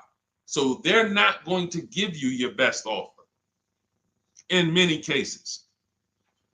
What you're going to get is an overpriced offer, and you won't see it until you learn to speak to dealers that are a little further away from you. Now, if you're doing it my way, you're using my book, you get your copy for 75% off. You won't pay the $97 price. I have email scripts in there. We don't talk. You use these email scripts when you're buying new cars and leases. We have a different process for used cars, but we still don't talk. You have to, and what's happening is you're going to see that sometimes the offers that come from 45 minutes away, an hour away, are your best offer because they're trying to take business from their competition. Some of these smaller dealers as well who don't have the foot traffic, they're not getting 100 people coming in on a weekend. They have to depend on strategically winning business. They're using the internet to reach out and connect with people that are far away from them, and they're beating their competition. But if you're programmed to go right into your local dealer, you're never going to get their prices. Type a $ if y'all are following. Type a $ if you're following what I'm saying right now. Type a $ if you're locked in right now. Type a $ if you care about your money and you're like, you know what? We're going to unlearn all the things that we were programmed to do. I'm going to tell you here's how we know we were programmed. And if I wasn't in the car business, I'd be just like y'all. That's why it's my mission to teach. You know how we know we were programmed? We never learned to buy cars. We were indoctrinated in a way of buying cars. We didn't consciously make a decision, approached it and said, this is how I'm going to buy cars. We were indoctrinated into how people buy cars, and that's what makes the dealer principals in these dealer groups Fortune 500 companies that trade on Wall Street and make billions of dollars, because they have a predictable way that they serve the customer.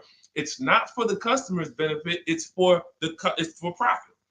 So when you start doing this, and Scott, I just gave you the first 5 steps of our process. When you start doing this, you're going to see that the same people who you thought really liked you, Charlie down at the dealership that he sold cars to you, your parents. When you start making Charlie compete, you're going to see Charlie wasn't really for you. You're going to see that. The same person who, man, we always bought cars from him, but when you start making them compete, things change. Things change dramatically. And that's going to reveal to you, oh man, Charlie, how long you been overcharging me then? How long?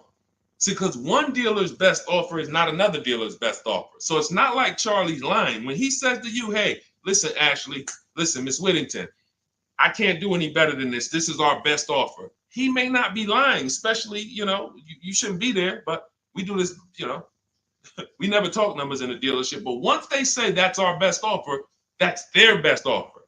When you hear from another dealer online, it's a different best offer. Another dealer online, it's a different best offer. And then you start saying to yourself, okay, I just need to find a dealer whose best offer is the lowest among everybody. But we can't stick with one dealer, because you'll never see how much you're overpaying by dealing with one dealer. So that's the process, Scott. That's the start.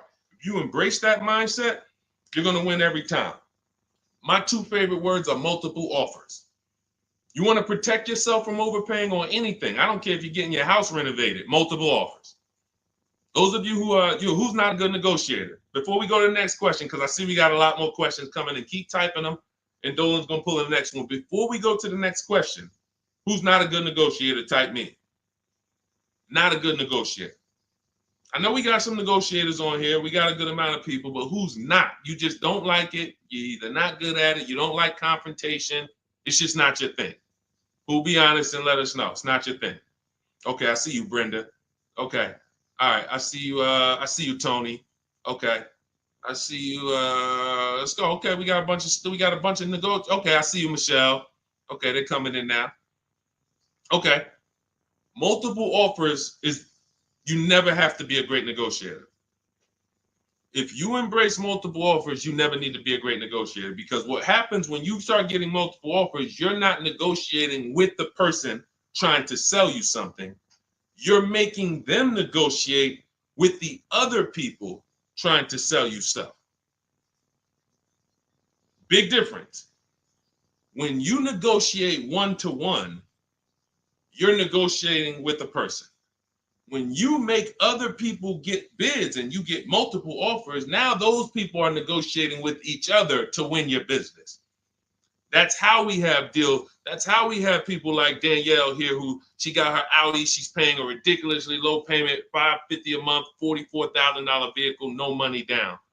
That's how somebody like Sean saves 20 grand off of his F-150 Lightning here.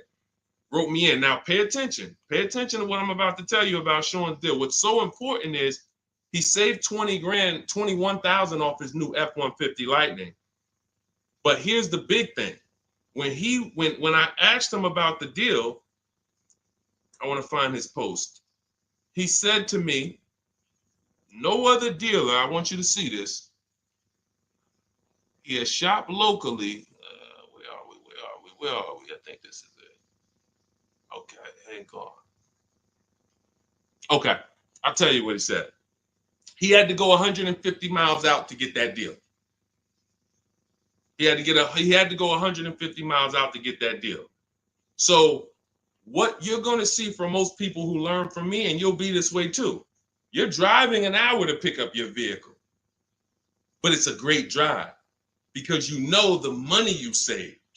You don't mind driving an hour to pick up your new vehicle when you know that I'm saving $5,000 on this hour-long trip. All those other dealers close to me that felt like they owe me, none of them wanted to make me this offer. But this one deal over here, He's beating them by $5,000. I remember this young lady in California. She was buying a Volvo, and she had to fly. She called me. She said, Southern California dealer made me the best offer. They beat my highest offer in Northern California by $4,000. All the offers I got, the best one in Northern California, this dealer in Southern California beat it by $4,000. I said, so what you gonna do? She said, I just got the plane ticket. It was $70. I said, that's what I would have did. So we have to go to where we're saving the money, y'all. This is a one-time thing. You buy your vehicle from who's making you the best offer. You service your vehicle from where it's most convenient. Two big differences. All right, go ahead, Dolan. Shoot the next one up. Everyone who just jumped on, this entire stream is sponsored by my new digital book. It's called Cars from Home, 7 Steps to Saving Time, Money, and Avoiding Dealerships. It's already 5-star rated. You can Google it. For the next 30 minutes, you can get your copy for 75% off. It's my entire blueprint of leasing step-by-step, getting below market leases, getting below market purchases, getting below market pre-owned deals step-by-step, making banks bid for our business step-by-step. Now, 30 minutes only. After 30 minutes, the price goes back up to $97. So you can click the link in my TikTok bio, click that picture of me, or click the link in my Instagram bio, and come back to the broadcast after you get your book. As soon as you pay on that thank you page, I want you to screenshot that. There's a link to open the book right there. So not only will I email you a copy, on the thank you page, you click a link, and that book is right there too. So, and then for those of you on YouTube or Facebook, we have the link showing below. Link in the comments for you, and Facebook, you guys will see the floating link. So 30 minutes, get your copy. You won't pay the $97 price. You'll get yours for $24, and you have everything step by step. You won't have to remember any of this or watch my social media videos anymore. Okay. Scott says, dude, just wondering if you've heard of the Ford Flex Buy program, and if so, what are your thoughts? Well, let me do a little research on this. Hang on, because we can find out if this is going to be good for you or not. Let me tell you how easy it is when you figure this, Scott. When you grab this mindset, when you unlearn this. Hold on, they're saying they couldn't hear me on TikTok. Okay. Well, as long as you could, well, I know you guys can hear me here. We're on 2 TikTok channels right now. So let me see here.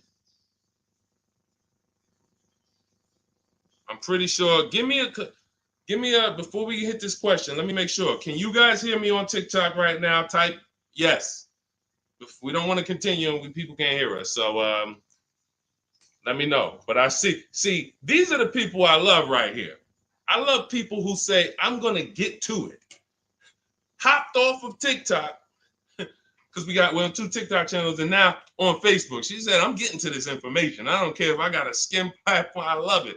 Okay, so we're good. It must be just this one TikTok channel then that we're having issues with. So it's all good. Let me close this one out, and then we'll keep it moving.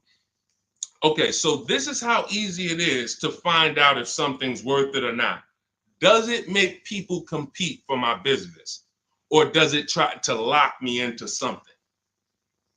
The competition is what saves us money, which is why none of these websites you're ever going to see is going to create competition. I'll tell you about the used car websites. They're not creating competition. I'll tell you that. See, I don't want to skip this, but let's check this Flex Buy program, and then if we have time, I'll explain to you why those used car marketplaces we shop on, it's not competition. They're trying to sell you on variety. But let's check the Flex Buy program, and let's see how this works. Okay.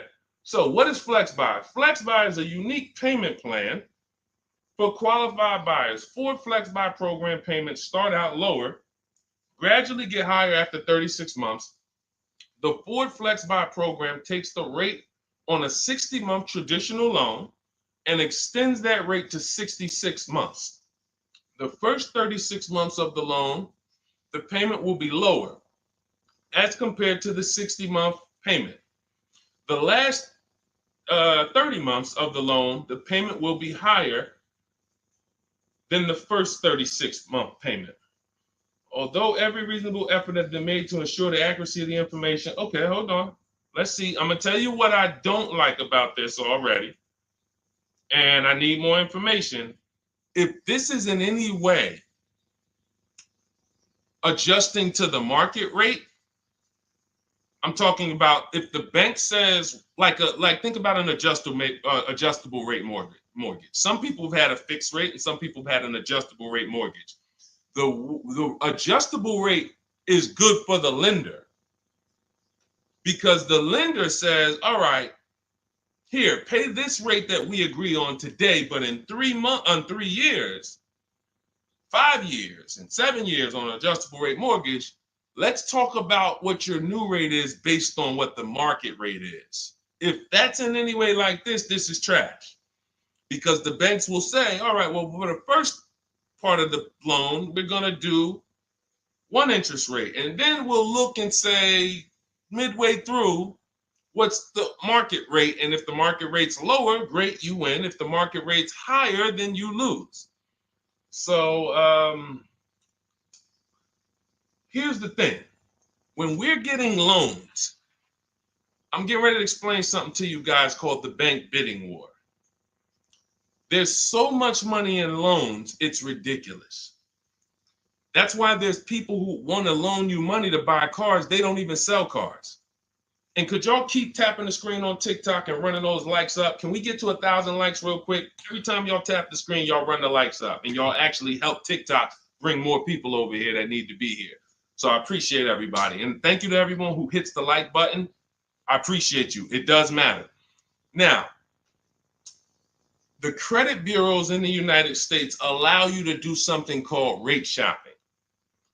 Rate shopping is when you actually let multiple lenders run your credit within a small period of time, and they can access it with a hard pull and it won't drop your credit score more than one hard pull. So let's just say one bank, Bank of America, accesses our credit to give us an offer for a loan. It may drop our credit 9 points because of the hard pull. If we shop within the rate window, we can have 50 banks at credit unions run our credit, and it's going to affect it the same 9 points. That's called the rate window. I haven't heard anyone talk about this. I've been talking about this for literally over 2 years. I think I have a couple big videos that you guys have shared, watched, that talk about how to do this. When you are getting your offers from banks, you want to get them after you've already found your best deal on your car.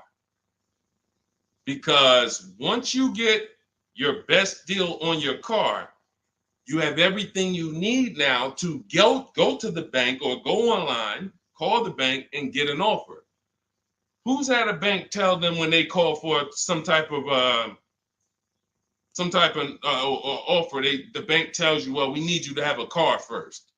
Who's had that happen? You call and you're coming and you're shopping for you're trying to get a pre-approval or something like that, and the bank tells you, well, we need what car are you buying? We need the car details. Well, that doesn't really make sense, right? I'm trying to get the offer so I can go get the car. But in the case of how we do it, we find our best deal on the car, then we come home and we let multiple banks and credit unions fight it out. Fight it out. Because I guarantee if this Flex Buy program doesn't allow you to shop for your rate and compare whatever rate they're going to offer to whatever rate you're going to get, you're going to lose with that program. And all they want you to do is see that, hey, well, we're going to give you flexible payments. They're trying to hook in people who just like, hey, that sounds good. Not realizing, well, if you just got a rate that was just got an interest rate that was 2 points lower, your payment would be $40 less a month. So interest rate shopping, guys, is extremely important. That's why when you get my book, I give you what's called the Bank Bidding War Blueprint. This is for you guys that are financing. I haven't added that to my book yet because I haven't had a chance to go in and restructure it. Every time I update the book, every time I come up with a new idea or a new website comes up, I update the book. I don't charge you for that. So websites go out of business. Room went out of business earlier this year. Websites go out of business. I'm not going to charge you for each time something changes because we use an online program. But what I did was when you get your book, you get the book, Cars from Home, and then you get the Bank Bidding War Blueprint. All this is the strategies we use to make banks and credit unions bid. I need you guys making people bid for your own sake, for your confidence, for your empowerment, for your experience. You're going to feel like I'm the prize. I'm spending $50,000 here. Why the heck am I begging people to sell me a car? Who's ever felt like they're begging people? Come on, can you take off another 1,000? Come on, can you drop it by $50 a month? Come on. You're begging people. Meanwhile, this is a 5-figure transaction. So when you flip the tables like we've been doing, like all of the people, if you're on Instagram or if you're on YouTube, you can see all of these people. You can see Zafrina, you can see Jared. Look at all these deals. People posting their numbers. Teddy, Rosalie. How does Rosalie get a 65? How much is this vehicle? How much? How does Rosalie get a $60,000 vehicle at $592 a month with no money down? How does she lease that vehicle at $592 when the same daggone Infinity advertisements we see say, hey, come put $5,000 down plus tax and you can pay that price? She did it with no money down. How? Bids. Okay? Bids. All right. Scott, if the program doesn't make people bid, it's no good. I don't care if it's flex buy, X buy, friends and family. If it's not making people bid, it's trash. It's for them, not us. Okay? I think I beat that horse down. So we can go to the next question now. Go ahead, Dolan. Remember, everybody, you have 30 minutes to get your copy for 75% off. Make sure you save my support email just in case you type your email wrong. Sometimes the book doesn't end up in your inbox. Just hit support, send them an email. My team works 7 days a week. Hey, didn't get my book. They'll get you a copy. We want the book in your inbox. We want you using it immediately. All right. This is Lorraine Celine. Thank you. I followed you in your advice on shopping for a used car, and I bought a 2007 Honda Accord at a great price. Thank you for your knowledge and advice. Amen. Congratulations. Enjoy it. Honda's a great vehicle. If you took the steps and made sure you were getting a good one, title, service records, accident history, a great Honda Accord is incredible. Even some of these vehicles, guys, long-term owners, some of you long-term owners, you need to understand which vehicles have the best longevity records. And Honda Accord is one of them. Congratulations, Lorraine. Enjoy it. God bless you. Go ahead, Dolan. Next one. Buying a Porsche Cayenne Coupe. Need help. Okay, well, you sound almost like Scott. We started with the process. How many years are you keeping the car? If I could find my, oh man, I don't have time to find it right now. I know why. There's a young lady who came. I want to tell you something how important deal structure is. Who was taught never to lease a car? I want you to be honest. Type me if you were taught never to lease a car. If everyone who's willing to be honest, again, it may sound like some of the things that I'm talking about is bad news first. That's because it is. I have to give you the bad news first, and then we get to the good news. All right. So now I see some misconceptions coming out already. I see Wanda. Okay. I see Black F22. He said you never own it. I want you to understand something about what you just said. If you're a person who keeps that car 8+ years, then you can own it. I'm going to tell you why. Cars depreciate like this. Cars drop in value like this. This is the scale. That's why you buy a car today for $40,000. 5 years later, it's worth $18,000 or $15,000. You're losing value. People care about this. You know who cares about this more than anyone? You guys, you know who cares about this more than anyone? Banks. Banks. Banks don't want to own things that do this. Now look, Black is coming with a lot of stuff right now. Let's talk to Black. And let's talk to the people like Black, because Black is somebody who will tell you never lease a car. He just said you're basically renting it. You never own it. Now let's get to the point. I want to show everyone on here. Thank you, Black. I'm glad you're here because we're getting ready to use this as an opportunity to prove a point. let me take let's look at Ansley's deal he just got leasing. And we'll talk about mileage. You can build lease mileage up to 30,000 miles per year. So it doesn't matter. First thing people think, well, leasing, they limit you. No, you pick your mileage on a lease. You choose the mileage. I've had people who lease 30,000 miles a year, 25,000 miles a year, 18,000 miles a year. You pick the mileage. Now, whether you drive or whether you lease or buy, this is what your vehicle is doing. You're losing money day by day. So when you go and you buy a vehicle, you're losing money day by day. The reason I created the 8-year rule is for you to understand that at some point, you stop losing value day by day. You lose less value. This is what we call beating depreciation. It comes with long-term ownership. But let's look at Ansley's deal so that we can put this leasing versus buying to bed and show you how many of you have overpaid by thousands and thousands and thousands of dollars that you can't get back, listening to people who tell you leasing is renting and all of these horrible financial terms. Let's go to the numbers. So Ansley gets a 2024 Infiniti truck. It's a $58,000 truck. If you're watching on Instagram or YouTube, you can see this. It's a $58,000 truck. Guys, some of you know because you've seen some stuff, every $5,000 on a loan is how much per month? Every $5,000 we borrow on a loan, 5 years, is about how much per month?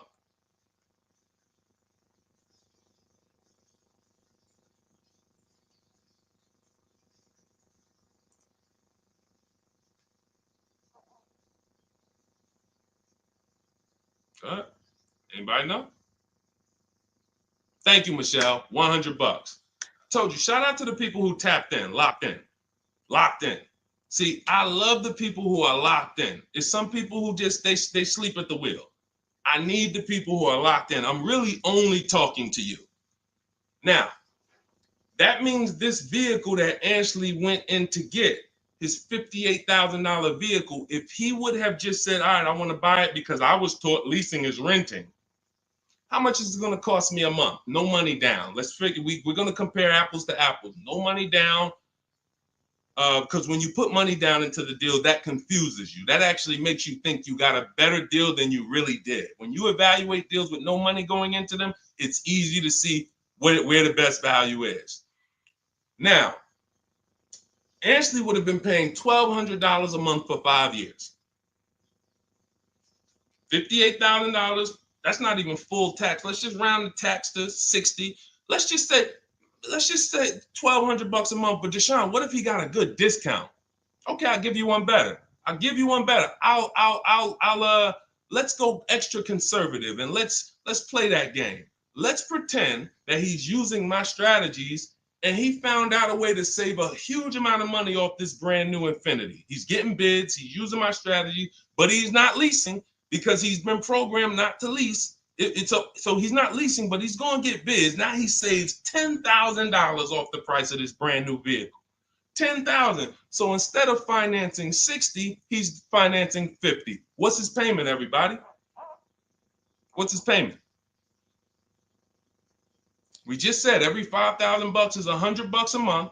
$50,000 vehicle. What's his payment? $1,000 a month. $1,000 a month. Okay. Now that's with a super discount. That's with a discount that's like anybody would be happy to save 10 grand. I'm proving the point here that you cannot get a good deal if you buy, but you should have leased. You lost. Big time. Now watch this. He's leasing and his payment is $554 a month. So now somebody like Black, somebody like Miggy over here that agrees with Black, they pull up in their Infiniti truck, right? And they pull up next to you. And y'all are both driving the exact same truck. And you look at them and you're like, hey, man, we got the same truck. Now they're going to say something to you like, yeah, you know, man, it's expensive though, man. It costs to drive this, right? And you're going to look at them and be like, oh, how much you paying? You know, I did a no money down deal. So I know I did all right. I did no money down, but I'm paying $1,000 per month for this. Oh, really? I did no money down too, but I'm paying $554. Wait, you? Yeah. Oh, yeah. I leased this. I drive it for 3 years, then I give it back. Oh, yeah, but I own this. I'm gonna own this in 5 years at $1,000 a month. This mine right here. Okay. All right. Listen. God bless you. Have a good enjoy, man. Enjoy. Now let's go one more scenario.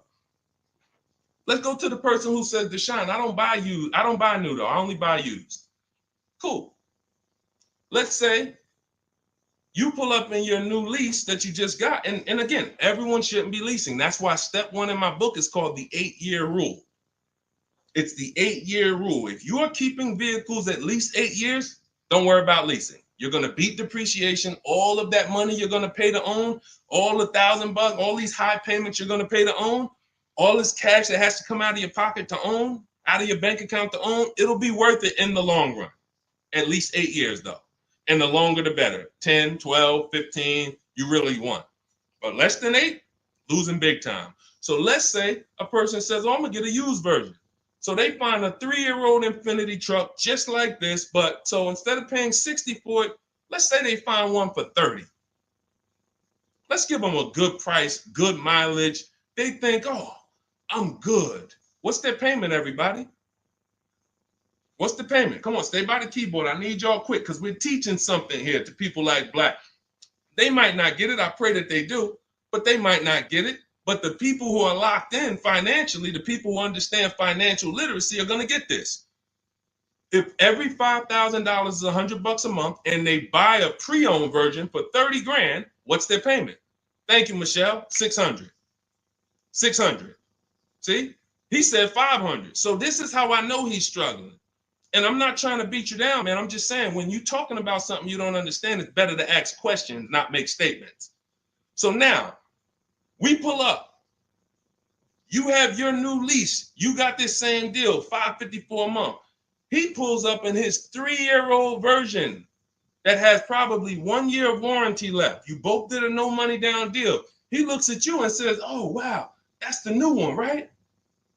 Yeah. This is the 2024, 2025. Oh, yeah, this is a 22. I just got this. I got a good price on it. I paid 30. Okay, cool. What's your payment? I pay 600 a month. What you pay for the new one, man? I know that must be expensive. I pay 554. Wait, what? Yeah, I paid 554 for this. No, you put a lot of money down, right? No, I didn't. I gave him $554. I drove off. It's understanding. That's deal structure. That's why when I came and started teaching 3 years ago, I had to teach deal structure. I couldn't teach people to just go in and buy cars, get great prices. If you get a great price, but your structure is wrong, you overpaid.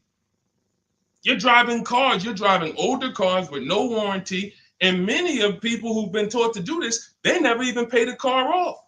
They trade the car in before they even pay it off. They literally, I used to have people walk into the Mercedes dealer and they look at me and say, Deshone, is that the new version? I'm like, yeah, that's the new one. He's like, I got 3 payments left on this. This one, as soon as I pay it off, I'm coming to see you for that one. So this is a person who paid these high payments because they wanted to own. They thought they were going to own. As soon as they get their title, it's like running a marathon. Oh, these high payments, these payments are so high, but one day I'm going to pay this car off. And then as soon as you get to the end of the race, you go start another race. It's horrible. It's horrible. And so that's why we don't move into any other step before we get to the buy versus leasing. That's why it's step 1 in my book. So we can sit here all day and compare numbers. There is no comparison to a person who's getting great lease deals versus a person who's buying. It's not even close. We're driving better cars. We're driving, they're usually always under warranty. We're paying cents on the dollar when you know how to get below market leases. I'm not talking about these commercials y'all see. That ain't nothing. We don't pay those prices. None of these people, look, you think Zafrina, who got a Jeep Grand Cherokee lease, and she paid Look, she's paying $527 a month. She's paying $527 a month. Oh no, that's Teddy. Hold on. You think Zafrina, who's paying $579 a month for a $66,000 truck, is ever going to she's not going to let this bad information get to her anymore. She's driving a $66,000 truck. So again, now let me, before we go to the next question, I'm going to just read some things from Black because he's over here typing. And I do want to give him the courtesy of reading because we just used him as a teaching moment. I think everyone learned. If you just got what I just taught about the leasing versus buying, type $sign. Just type $signs. If you got that point of me, see, no one talks to you about payments. They say things like never lease, always do this, always do that. But they never talk numbers. The reason why we go straight to the numbers is because the numbers don't lie. They say men lie, women lie, numbers don't lie. So when we go to the numbers, shout out to everybody. I see y'all. I see y'all. I see you, Wanda. I see you, Tony. I see you, Michelle. I see you, Megan. I see you, Brenda. I see you, Federico. That's the name of the game, is putting your deal on the right foundation so that you know, again, like I said, banks don't want to own vehicles. Think about that. Banks don't want vehicles that are not bringing income in.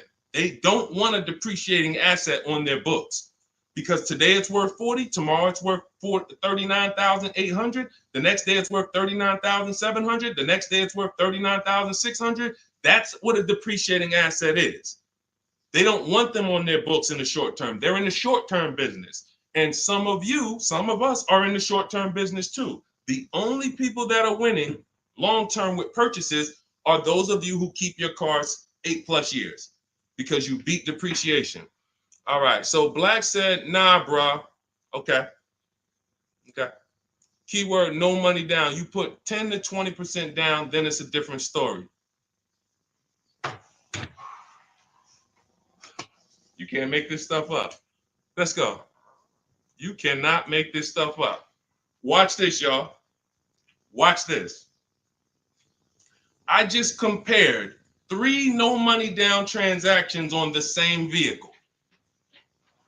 3. New, used, new lease. 3, no money down. I'm telling people that when you don't put money down, you can clearly see what you're really paying. You can clearly see what you're really paying. Black comes in, he proves our point, which is he's going to put 10 to 20% down. Now he's pulling up next to you in your lease, right? You're $554 a month, brand new, fully warranted, all the latest and greatest features. Now he puts 10 to 20% down on that's $10,000 to $12,000. Think about this. He pulls up and he has a similar payment to you. So he feels like we're alike. He feels like we're pretty close. In fact, he may even feel like he's doing better than you because he's purchasing his and you own yours. I mean, you're leasing yours. But watch this. What about that $12,000 you gave him? What about that $12,000 you gave them? That's how people forget. That's why everything in the Car From Home system, when you get the book, you're going to see everything is about shopping with zero down, looking at offers, and then choosing, do I want to put money down to lower my payment? Money down does not buy your deal. I made a video about this. Some of you have seen it and shared it. People who make a down payment and think they got a deal. You have a deal before you put your money down, or you don't have a deal. A deal means I shopped all my offers, and then I found the dealer who was going to discount the vehicle the most. Now, how do I want to pay for that? Do I want to get a loan? If I'm getting a loan, what do I want my payment to be? Now I'm going to manipulate my down payment based on what I want my payment to be. That has nothing to do with the deal I got, but somebody like Black or people who move like him, hopefully we can help you get over these mindsets. But you have some very, very strong convictions, and you're confidently incorrect. That's dangerous. It's dangerous to be confident and incorrect. Dangerous to yourself and your family and your friends who will listen to this. If you are putting money into deals and thinking that you got a deal because your payment ended up being affordable, you in no way can win. First of all, you're letting the dealer manipulate two things: the price of the car they're selling you and the interest rate that you're getting from them exclusively. If you were just separating your loan from your interest, from the purchase, you would see that that's a losing strategy. You can't compare a person who's driving a brand new vehicle paying a low payment to a person who's paying the same payment but gave the dealer $12,000 to get to that payment.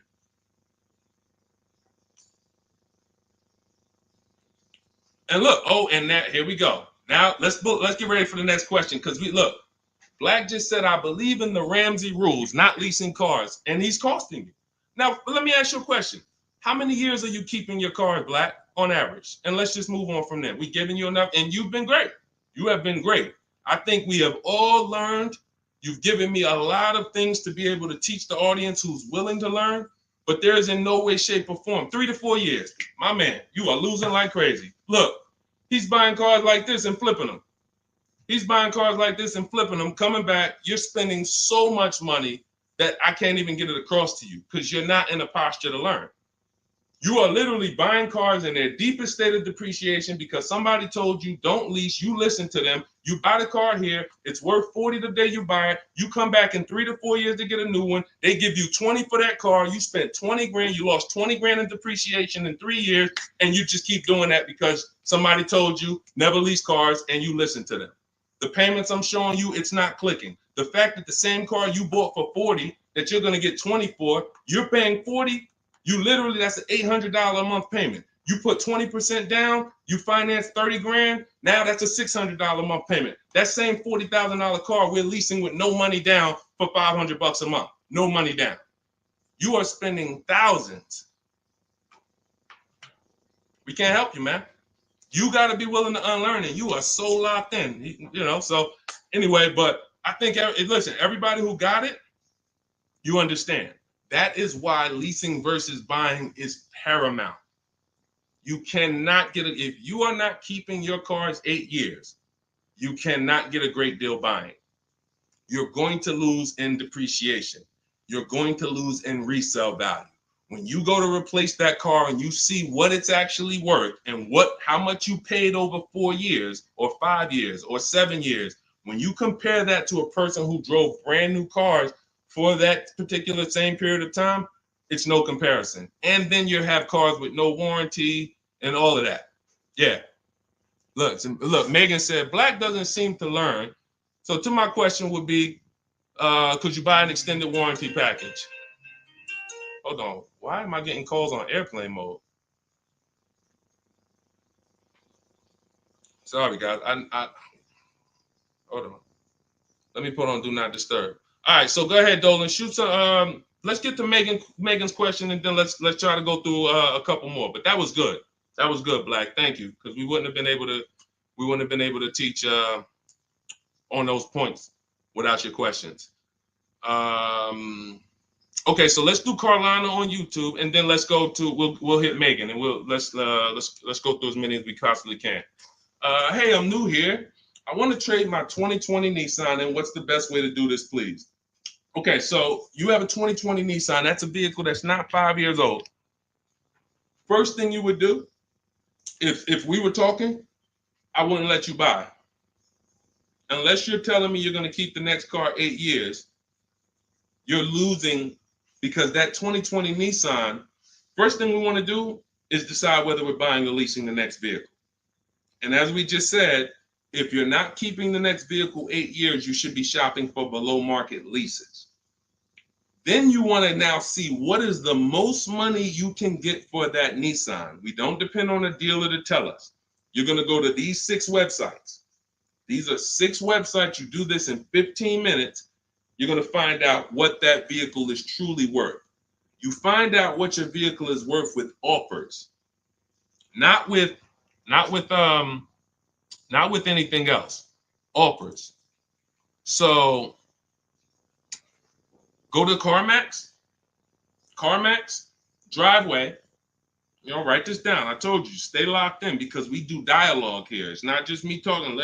Unless you got a notepad, you got to stay locked in and ready. We're going to go to CarMax. We're going to go to Driveway. We're going to go to Carvana. We're going to go to KBB Instant Cash Offer. These are all offer sites. These are people you walk in, they do an inspection, they cut you a check, you're out of there in an hour with a check. They're not trying to sell your car, they just want to buy your car. Driveway, Carvana, CarMax, KBB Instant Cash Offer, Car Gurus, and Auto Nation. 6 offers, 6 bids. That's going to tell you what your vehicle is worth, and that's going to tell you if you have equity or negative equity. Equity or negative equity. Okay? So that's the first thing you need to do. First 2 things is ask yourself, how many years are you keeping the next car? And then do your equity assessment to see, do you have positive equity that could either go in your bank account or negative equity that's going to be carried over to your next deal. So that's the first step. Okay, do that first. Now, here's the beautiful thing. When I was at the dealer, I would have people who walked in as soon as I asked them how many years they were keeping the car. If they were telling me 5, like, remember the guy I mentioned a little while ago on the stream? I said he comes into the dealership. Hey, Deshone, is that the new one? As soon as he gets his title, he comes in and trades it in. I told him, there's no point in you waiting for the title. First of all, you can replace a vehicle without the title. That's fine. But again, he was taught, hey, I got to wait for my title, and then I make a move. So he always has a payment. 5-year loan, 6-year loan, pays it off, gets a new car. He always has a payment. It's just super high. But what I would do if he was listening, if he was open to financial advice, I would tell them, you're going to cash that vehicle out. That means you're going to sell this vehicle. We're going to give you a check for that. So whatever it's worth, 15, 18 grand, it's paid off. That's going to go in your pocket. Now, what he was used to doing was, well, whatever it's worth, don't I have to put that down on the next vehicle to be able to get my payment where I want it? And this was the best news I was able to deliver. This is why, and if you talk to anybody in New Jersey who dealt with me, this is how I've been. I've been the same way.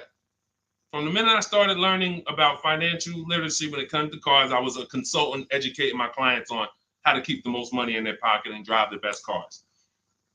When he would say, well, I say, are you familiar with leasing? And I would ask, how much do you drive a year? And he would say, I think about, maybe 13, 14,000. Say, let's go look at your old vehicle. We look at your old vehicle. We see, okay, yeah, based on what's on the mileage now, you drive about 14,000 a year. Here's what we're going to do. Whatever your car is worth, you're going to put that in your bank account. Let me show you what a competitive lease would look like. I make him the offer. He's like, wait a minute. This is my payment, and I could drive as much as I want. That's it. You could drive the same amount you've been driving. So I'm paying less than I was paying to own this thing? And you about to give me a check back for 12 grand, 15 grand? Yeah. This is what I want to do for the people who have been programmed that buying cars is how you should do it. Again, long-term owners, you should not be thinking about leasing. But here's how I know you need it in your tool belt, because your daughter may not be a long-term owner. Your spouse may not be a long-term owner. Your friend or whoever may not be a long-term owner. See, typically how you do things is how you teach other people to do things. So if you are keeping your cars 8, 9, 10, 12 years, you probably think everyone else is doing that. But your kids or your family members or your spouse, they may want to drive for 5 years and then they're like, all right, this stuff's starting to go wrong. You said the warranty is up and this got to cost $800 to fix, $400. Let's just go get a new one. Those are the people who don't have the values to keep a car long term, and you should not be buying cars for them.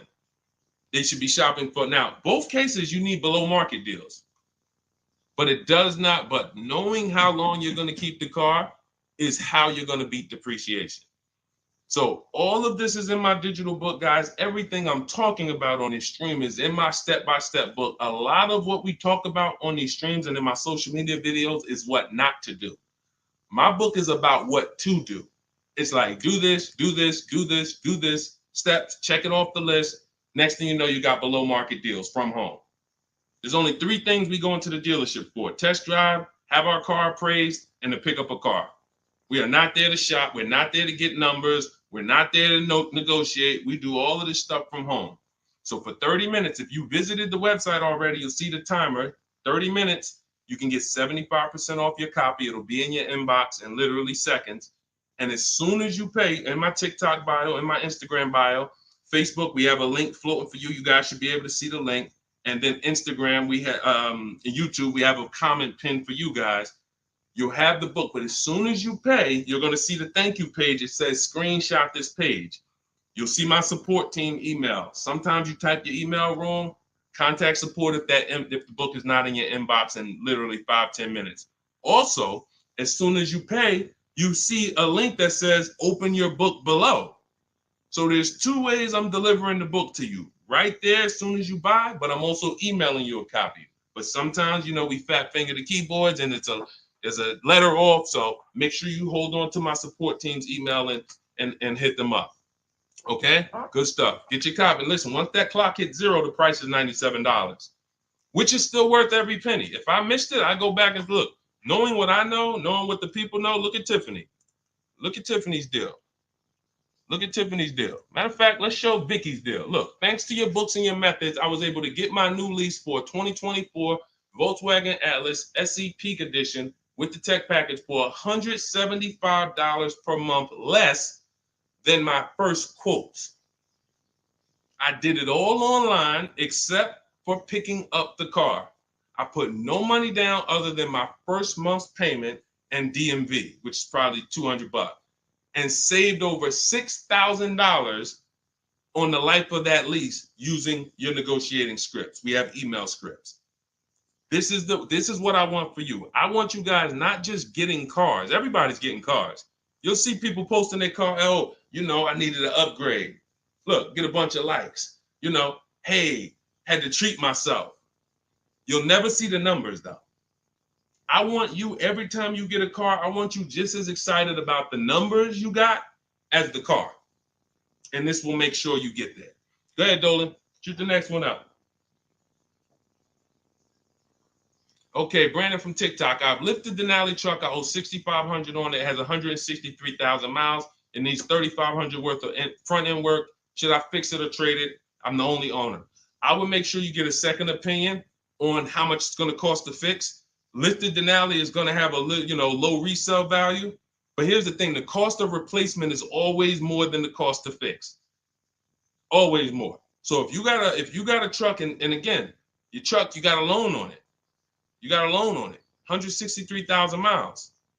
I teach something, you shouldn't have a loan past the 10th birthday on a vehicle. Now you're going into a lot of risk. There's different boundaries we need to follow. But what I would do if I was you is I would make sure I'm not spending more than $3,500 unless I'm getting multiple mechanics to give me an offer. But I would see, what does it cost? What's the lowest I can pay to get this truck running? What if you pay $3,500 and it runs again for another 3-4 years?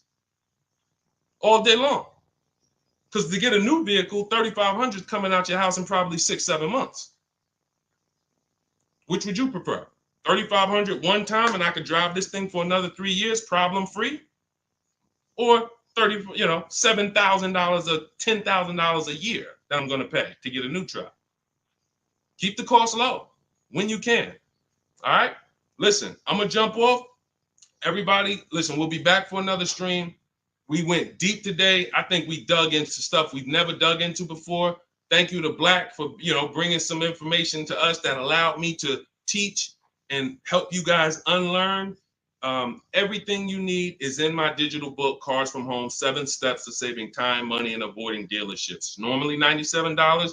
It's 5-star rated. You can Google it. You can see all the reviews people wrote using it. But you won't pay $97 if you get to my TikTok bio or my Instagram bio before that 30-minute countdown expires. You'll get it for 75% off, which is $24. And on YouTube and Facebook, I have a comment pinned for you guys where you can get your copy for 75% off. Use it. Make sure you email me your success stories, and make sure you save my support team's email just in case you type your email wrong. Let's make sure my team gets you your book. All right. God bless you. Keep winning. Keep unlearning. I'll see y'all on the next one.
Hit go live, then we'll roll in. Jasmine from TikTok asks, what do I do when I can't afford the lease after 1 year? Great question. You want to do an equity assessment, see if you can sell it. There's two main ways to sell a lease. You could have somebody assume it. You can go to a site like Shop a Lease, and if you have a good car payment, you could list the car there and somebody could take over it, but it must be a good car payment relative to the deal. If you're paying, if you overpaid per month, then you're going to have a hard time getting someone to take over the lease. But if not, you can get rid of it there. Second is, I want you to call the leasing company, ask for your payoff, and then you're going to call, once you get your payoff, I want you to ask them if you have a third-party restriction. Those are the two questions you're going to ask your leasing company. And then once you get that number, which is your payoff, you're going to go to CarMax.com, Driveway, Carvana. This will take you 20 minutes to do. Kelly's Blue Book Instant Cash Offer, AutoNation, Sell My Car, and Car Guru, Sell My Car. You want to get 6 offers. It's very important when you're on those sites. When they ask you, is your car owned, leased, or financed, put owned. That's going to tell you what the market value cash is for your car to get rid of it in a day. If it's greater or equal to your payoff, you can get out of it. If you have a third-party restriction, then you're going to need to take another step and you're going to sell to a local dealer. But you got to see where your equity position is first. Got to see where your equity position is first. All right, I'm going on and I'm sharing the broadcast, and then Dolan, you could queue up the next question. We're live on TikTok, Instagram, YouTube, and Facebook. So we are going to be taking questions from all platforms. The first one came from TikTok. We got a couple queued up on TikTok. So shoot the next one in, Dolan, and we'll get to it. All right, this is another one from TikTok. I have 2 payments left on my lease. What's my next step? Equity assessment. Who's returned a lease to a dealership, just dropped it off when it was done? You never assessed any equity. You didn't even know. Who didn't know that a lease could have equity that you could put in your pocket? It's not a guarantee, but many people all through the pandemic, we were showing them how to put $5,000, $10,000, $12,000 in equity in their pocket from the end of their lease. I sold my lease. End of my Jeep lease, I made $8,900. My mother made $10,200. Now that was when everything was worth 7 to 10 grand more than it's worth. That was when the market was once in a lifetime. But does not mean we will never return a lease without doing an equity assessment. If you've done it, I want you to raise your hand and say, you know what, I turned in my lease. If you ever just dropped it off, you can't do that again. You must know if you have equity, and you follow those steps that I just gave to Jasmine. I think that was Jasmine who asked the first question. That is what's called in my book, In my process, that's the equity assessment. That is what you do. Everything I'm teaching you guys is from my new digital book, Car Shopping for People That Hate Car Shopping, 7 Steps to Saving Time, Money, and Avoiding Dealerships. So every question you ask, when I answer it, it's going to be out of one of those 7 steps. And the equity assessment is step 2. You must do that before you ever return a lease for the rest of your life. A lot of you gave back thousands of dollars to dealerships and you didn't realize you were doing it. They bought those cars, put that money in their bank account when it should have been in yours. Yep. All right. Go ahead. Shoot the next one up, Dolan. All right. All right. This one's from TikTok as well. Let's go.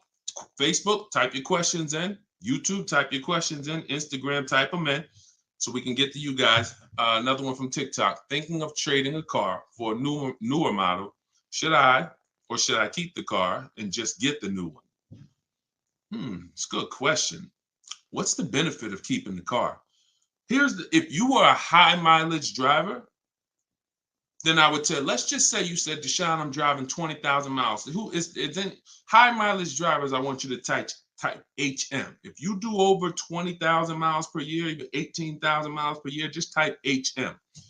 Regular driver, Jason, what's the benefit of having 2 cars? It's on insurance. You're paying for one when you get your new car. I like to drive that car that I'm paying for. I don't want to be paying for a car and then I got this other car that I'm barely using. But if you are a high mileage driver, then I would tell you keep that car and get you another car. And but how many years are you keeping the car, Jason? How many years are you keeping this next car? Because depending on your answer, it's going to change my answer to you. So this car you're thinking about getting, how many years you see yourself keeping it? Let's start there. Come on and shout out to the sharers. I see y'all running the likes up on TikTok and y'all keep tapping that screen.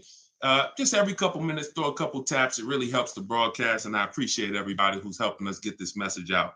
I really do. We couldn't do this without you. Let's see if maybe 5 years, then you should not be buying that car, Jason. You should be leasing. And I'm going to break this down for you really quick because some of you know the depreciation curve. And the rule of thumb is when we talk about the hidden money in your car deals, my job is not to just teach you, if you're willing to listen, how to save thousands of dollars by making dealers and banks bid on your business. That's how we make sure we get the best prices. You can't get the best price. You can't make the best deal if you buy, but you should have leased. It's impossible. Because the depreciation curve looks like this, y'all. If you buy a car today for $30,000 today, I give you a car. I'm gonna show you something. I want everybody stay close to your keyboard. I don't want to, when I ask you a question, type as quick as you can so we can keep the dialogue going. If I gave you a $30,000 car right now, put it outside your house, you don't drive it 1 mile, you don't even touch it. We go outside a year later. Is it worth $30,000? You didn't drive it 1 mile. You said, Deshone, I don't need the car, but I'm leaving it here. It's yours. You don't drive it 1 mile. Is it worth $30,000? No. So that's your first intro into depreciation, the unseen expense. Let's go a little deeper. If you put 10,000 miles on it, it's worth less, right? If you put no money in it, if you put no mileage on it, it's already lost thousands. If you put 10,000 miles on it, it's worth less, right? High mileage driver, let's say you put 20,000, it's worth less, right? Now what you're seeing is the expense you've been taught not to see, which is depreciation. It has nothing to do with car payments. It has everything to do with that. We've heard people say, oh, cars are depreciating asset, cars are depreciating. What does that actually mean? I'm showing you what that means. I'm showing you what that means. When you're buying something that goes down in value, you have to look at when it's going down, when is it losing its most value, and your goal should be to avoid replacing it while it's losing the most value. How many of you have a car outside right now, outside your house? You've had it for at least 8 or 9 years. Type the number of years you've had it. If it's more than 8, don't type 3, don't type 5. For those of you who have a vehicle outside right now and it's been in your home, in your household for at least 8 years, I want you to type the number of years. All right, we got Jason 10, we got 13, we got 8, we got 20, we got 14. Okay, so we got 10. This is the leasing versus buying question, and there's nothing more important than this to the foundation of your deal. Because if you choose wrong, you cannot get a great deal. And if you're new to this, then lock in for the next 5 minutes, and you're going to understand why. The people, those of you who said, Deshone, wow, Jazzy's 20 years. The vehicle, the value of your vehicle right now, isn't it going to be about the same a year from now? Everybody who just typed, look at the, and I want y'all to pay attention. If those of you who are like, Deshone, I never keep a car, you might be saying, looking at these numbers and saying, Deshone, I would never keep a car that long. It's not for me. It's not in the cards for me. It's not my style, not my habit, not interested. Perfect. Pay attention. 12, 20. So all of these people, your car will be worth next year about what it's worth right now. What does that mean? That means you have avoided the depreciation. You've won. The depreciation curve normally looks like this the first 5 to 7 years, but it starts to get like this the longer you keep the car. So now all of you who have answered, all of you who are watching them answer, their car depreciation curve looks like this now. It's not losing much value anymore. If you don't get to that level, there was no point in you buying the car because you're replacing it here. There's only 2 ways to go from to avoid this type of depreciation. Car was worth 30, now it's worth 10, 7 years later. It's only 2 ways to avoid that type of hit. One, you're going to keep it long term. If that's not you, you should be shopping for aggressive leases. Not these leases you see in the car, in the commercials, come pay $4,000 down and all of that. These are not deals. Aggressive leases are below market prices and they're pennies on the dollar compared to what you've been paying. You cannot win buying cars and switching them like this. That's why you always have negative equity. That's why you're always never happy with what you're getting for your car. You buy your car, you come back, look 3 years later, you see what it's worth. It's always disappointing because you're trying to literally get cash back out of something that is not designed to give you any value in the short term. Leasing or long-term ownership. That's why the first thing that I teach, it's called the most important question, is how many years you keep in the car. If it's not 8, then you should be leasing. It's not even a question. We'll go deeper on that throughout the show. Anyone who wants to know more about that, you keep asking, because once I open up that Pandora's box, it's like your mind is like, oh, but everything I heard about leasing, I heard it was bad. I heard you can't drive that much. I heard that yada, yada. They bill you for all of this stuff. All of those things, I'm going to help you unlearn because unfortunately, the people who taught you that were confidently incorrect, which is dangerous. Confidently incorrect is you're dangerous to yourself and others. So, all right, so that's the key. If that's the key, Jason, don't think about buying if you're not keeping 8 years. You're going to overspend. And we'll talk more about that throughout the broadcast. Feel free to ask follow-up questions.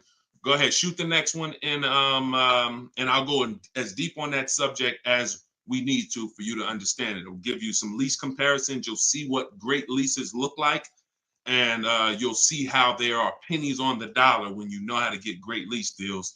And that's the way you avoid the depreciation. Only 2 ways. Great lease deals, long-term ownership, 8, 10, 15 years. That's it. 2, 3, 4, 5 years, you can't avoid the depreciation buying. You just can't. You're going to lose thousands every time. Go ahead, shoot the next one up, Dolan. We're keeping the questions coming in. We're live on all platforms, so just keep typing. I'm going to try to get through as many as I can. We got a lot of questions coming from TikTok. All right, let's go. Should I put money down on a lease that I'm about to turn in?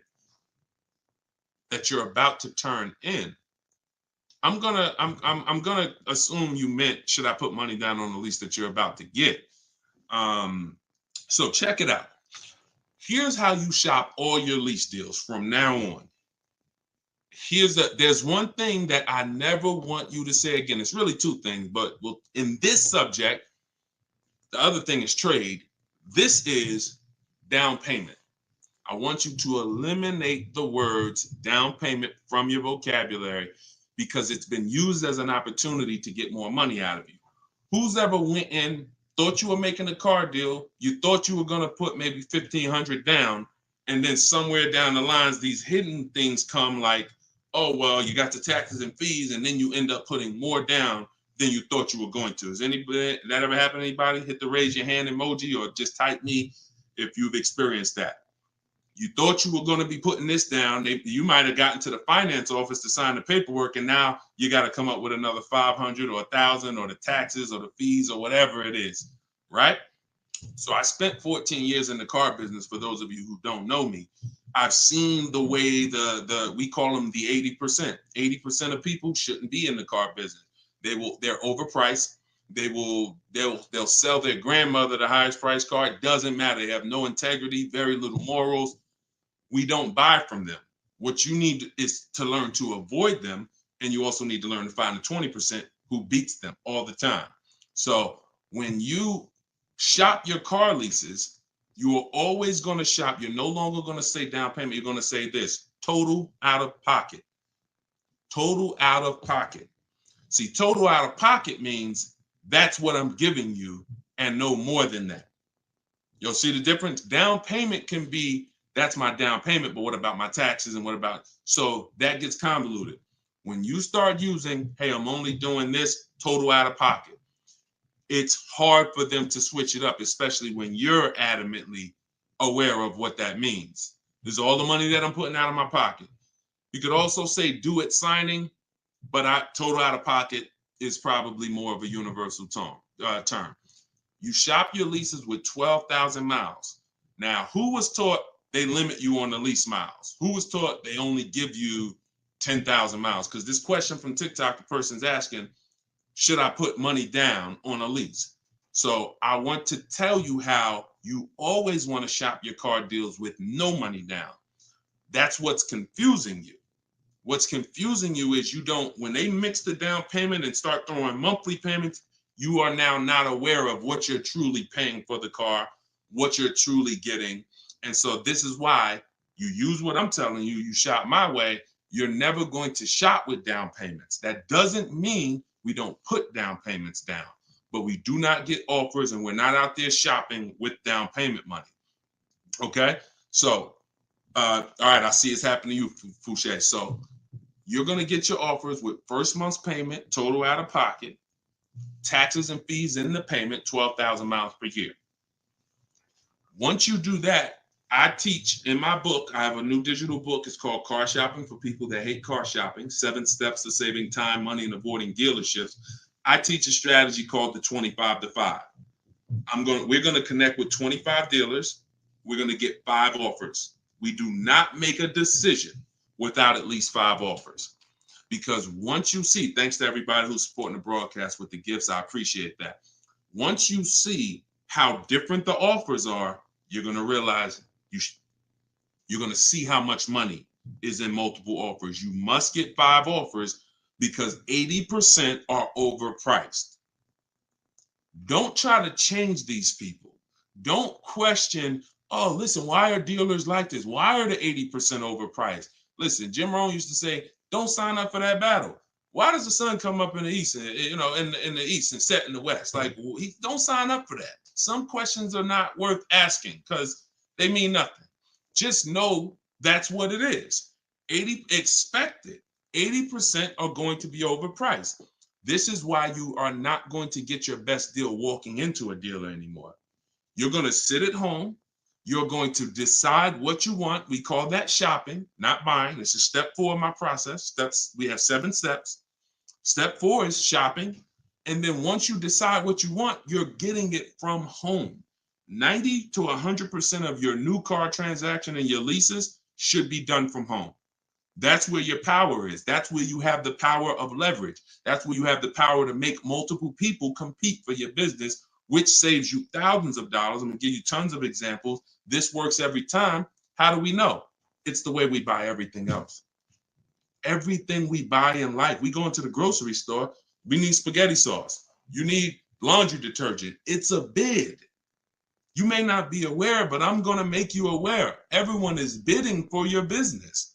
Hey, look over here, Prego. Hey, this brand, Classico. Hey, we're on sale this week. Hey, we have the best. Y'all see what I'm talking about?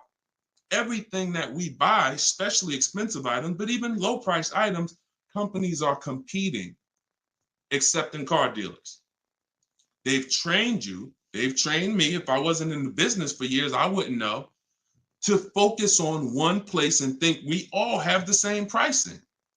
They made you think Nissan, we're a Nissan dealer, we're all the same price. So you might as well not even go anywhere else because we're all the same price. No, we're not. No, they're not. So when you start shopping multiple offers, you can do it by phone. I like to use email. I like to do everything copy and paste by email. But when you start getting multiple offers, you're going to truly see where all the hidden money has been, and you'll see how many of these dealers are overpriced, which is going to just make you say, from now on, I'm definitely shopping online. So but you need to do it correctly. There's some information you must give a dealer in order to get quotes online. And most of you don't know that. That's why you're having problems getting quotes, because you're not giving the dealer what they need to get quotes. So we'll go deeper on this throughout the show. But this is what we're talking about, y'all. This is all in my book. In my book, you have the 7 steps laid out. You could cue the next question up, Dolan. And for our launch, you can get it for 75% off. The book's normally $97, but for our welcome offer, our launch, I said, you know what? We're going to do 75% off for 30 minutes. So when you go to my TikTok bio, you click that link. There's a button that says, get my new book, 75% off. You get yours. You won't pay the normal $97, but it's only for 30 minutes. Once that timer goes down, you go back up to 97. Same thing on Instagram. It's in my Instagram bio. And then we're going to put the link here for you guys here on Facebook and YouTube. All right, go ahead. This one's from Instagram. If I'm keeping a car under 8 years, I like y'all using this 8-year rule language. I like that. I like what I'm seeing, y'all. Y'all really this is really absorbing. If I'm keeping a car under 8 years and will definitely go over the miles, how do I lease cost effectively? You choose the right miles. You never. I was at Hyundai. And I experienced most of what I'm teaching, I learned through being in the dealerships and just watching, paying attention, asking questions, seeing bad situations, and then asking questions to make sure I could help people avoid them. I was at Hyundai. I was a manager for 6 weeks there. And this guy came in and he was returning a high mileage Hyundai lease. It was the first one that I had really saw that I could remember. He brought it back. It had 70-something thousand miles on it. And I was just like fascinated. I said, you lease this? He said, yeah. All I do is lease. He said, man, I'm in sales. I used to buy these cars. You know, I was putting so much money in the cars, all this negative equity. And it was just like, I hated it. He said, once I got exposed to the high mileage lease, I never looked back. I drive this thing 20-something thousand miles a year, 3 years, I drop it off, I get another one. And so I said, okay. Because I had also experienced high mileage people coming back with lots of miles, but a lot of negative equity with it. Hey, Deshone, I'm looking to change this thing. How many miles you got on it? I got, 180. It's all highway. And then you look at what you owe, high mileage drivers. And I'm like, God, man, it's going to be hard because you got all this negative equity. So once he exposed me to that, I looked at his payment and I said, man, he's only paying a couple dollars more, $150, $200 more per month to have all the mileage. That $150, $200 a month is a lot less than the depreciation hit that he's taking. Again, going back to the unseen expense. We already said, we park a car outside your driveway tonight, it's 30 grand. Next, I asked everybody on here, is it worth 30,000 tomorrow, a year from now? If you don't drive it, everyone unanimously said, no, it's not. So even without mileage, it goes down. When you do regular mileage, it goes down more. Somebody doing 25,000, this is how you're destroying the value of your car. But at the same time, the loan is still staying high. So once I saw that you could avoid that with a high mileage lease, that became part of one of the strategies that I teach for high mileage drivers. This is only if you're short term. Pay attention to what Maddie's question said. If I'm not keeping it 8 years. If he was, there's plenty of cars that you can keep 8 years and just put a ton of miles on it. You're not worried about trading them or selling them because we don't trade. You're just going to get the maximum value out of it. In his case, he knows he's not keeping it 8 years. How are we avoiding the short-term depreciation? You do that with a high mileage lease. Second strategy, Matt, this is also in my book. I have 2 strategies for short-term high mileage drivers. That's one way. Shop for your lease, 12,000 miles a year, identify the best bid, and then once you identify the best bid out of 5, you have them adjusted to a high mileage lease. Second is you buy your car, or if you have a car now, you keep that car, pay that car off, and now you're going to go lease your nice car, and that's going to be your second car. I call that 2 cars, 1 payment in my book. That's what it's called. And now you have, because some people say, Deshone, you know what? I want a nice car. I drive a lot for work, but man, I want to get me something nice, but I don't want to just be destroying it. And this strategy becomes perfect for them. This guy who's doing the high mileage lease with Hyundai, that's not a nice car. Especially once it gets up to 60, 70,000, it's not so some people are like, you know what? I want a nice car. I'll have my mileage car. I'll do, half the mileage on that. And then I'll go and lease me something and I'll do half the mileage on that. And so it's a beautiful thing. You got your nice, beautiful car and you got your mileage car and you split it, payments affordable, and you're not dealing with all this negative equity like you've been used to dealing with as a high mileage driver. High mileage drivers are getting killed with some of the worst because you guys are just killing the value of your cars. You use either one of those, you're going to love it. Both in my book. So if you want that step by step, it's in there. Some of you are like, Deshone, this is great. I don't want to try to remember all of this. In my book, it's right there for you, laid out step by step. You can get it for 75% off in my TikTok bio or my Instagram bio, or just scan the QR code on the screen, or go to DeshonesBook.com. Either way, get you 75% off. Okay, shoot the next one up. That was a great question, man. Shoot the next one up. Let's get through as many as we can. This one's from Instagram. Would you recommend leasing business vehicles? Well, that's a question for your accountant. Whoever is going to be helping you benefit from having vehicles in your business name, that's the person you should be asking, which is most likely your accountant, whoever does your taxes. Here's what I can tell you, and I'll keep this very quick. Many people are putting cars in their business name with no business, or no business that requires a car. Be very careful. There's 2 parts to this. One, whoever's going to teach you to put cars in your business name from a business strategy standpoint, that's who you need to learn from. Second is you can use what we teach to save money on the cars, because what I see these people, influencers, social media people paying for these cars, they'll never tell you what they're paying. And they go and they re-up their cars like crazy because they need it for their brand. The money they are losing, most people can't afford to lose. But unfortunately, they're desperate. But get the strategies, get the structure. I used to have people all the time ask me, Deshone, do you teach Toro and all of these, I said, look, I don't, but you need 2 people. You need me, because I'm going to teach you how to buy the inventory at below market prices. You need the business person who's going to teach you how to legitimately do the business, inventory and all of that. Those are the 2 people that you need. And without both of them, you got some incomplete counsel. But be careful listening to these people, man. If you don't have a business and you wrote off thousands of dollars in business mileage or thousands of dollars in car payments and maintenance, I don't want to be around you when you get audited. And the sad part is those people who told you this won't be around when you get audited, and you can't support that. Just be very careful we don't want a second wave of the PPP. You get a lot. Okay, that's it. We're not gonna beat a dead horse. Go ahead. Next question, Dolan. I think y'all get the point. Some videos were the worst videos to go viral. Did so much damage, still doing damage. Okay, TikTok. This one's from TikTok. Facebook, YouTube. Keep typing. We're not seeing many questions from you today. Do you recommend leasing over purchasing? So you missed what we talked about. I recommend you go back, watch the beginning. See, there is no leasing or purchase. There is no either or. It's a based on how many years I'm keeping the car, I should be leasing. You can't, there is no either or. When you lease, you are not keeping your car and you are avoiding short-term depreciation, paying pennies on the dollar for brand new cars. That's not going and paying what they have advertised or walking in a dealership and say, hey, work me up a lease deal. That is not what I'm talking about.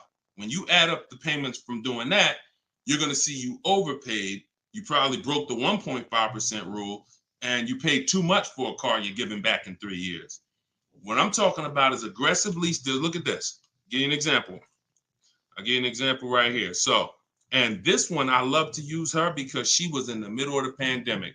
Middle of the pandemic, people were out here buying Kia Tellurides for just $5,000, $10,000 over sticker. Bonita got hers in 2020.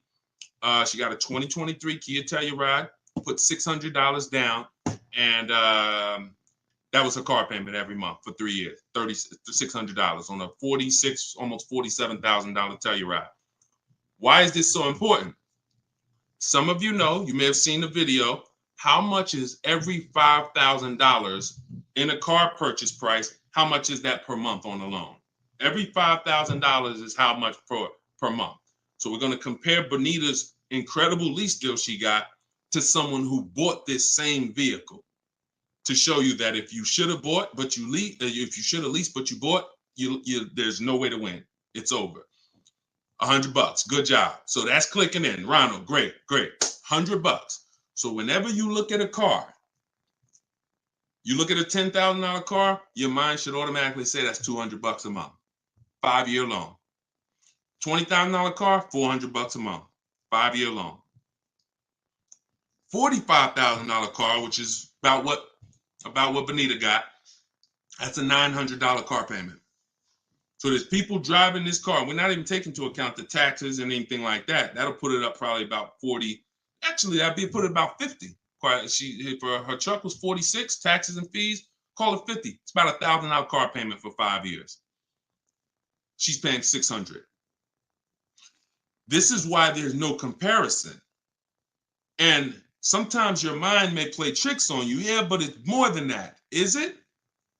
If you and I both drive out the same lot, same exact vehicle, you're paying, we're not putting any money into the deal. See, I want to make sure I keep you on track when you're not, neither one of them are putting any money into the deal. They're literally just going in, no down payment. All right, what's my deal look like? $600 a month, great lease. $1,000 a month, 5-year loan, no money down. So when we leave it the same, if I'm paying $1,000 and you're paying $600, is there any question of whether you're winning right now financially? Same vehicle. So as we drive, the only way you can eventually win, or I could eventually win if I bought, yeah, I'm paying $1,000, but I'm going to keep this vehicle long enough so in 10 years my Telluride is going to maybe worth $9,000. I kept it 10 years. It's worth $9,000 out there, but it's not losing value anymore. It's been in my household and I was able to outlive the depreciation. So now I win. Doesn't mean you lose. See, it's not like, oh, well, you lost, you should have bought. No, Bonita knows I'm not keeping 10 years. I'm not keeping 8 years. That's not my goal. Therefore, I'm going to shop for great lease deals and I'm going to pay pennies on the dollar compared to people buying. And that's my win. So there is no should I buy or should I lease? Do you recommend leasing over purchasing? I recommend leasing when you should be leasing, which means you're not keeping your car 8 years. I recommend buying when you should be buying, meaning you're keeping your cars 8 years. You're going to outlive depreciation, pay it off, and have a car that is not losing value in your driveway in 8, 9, 10 years. That's when both people win.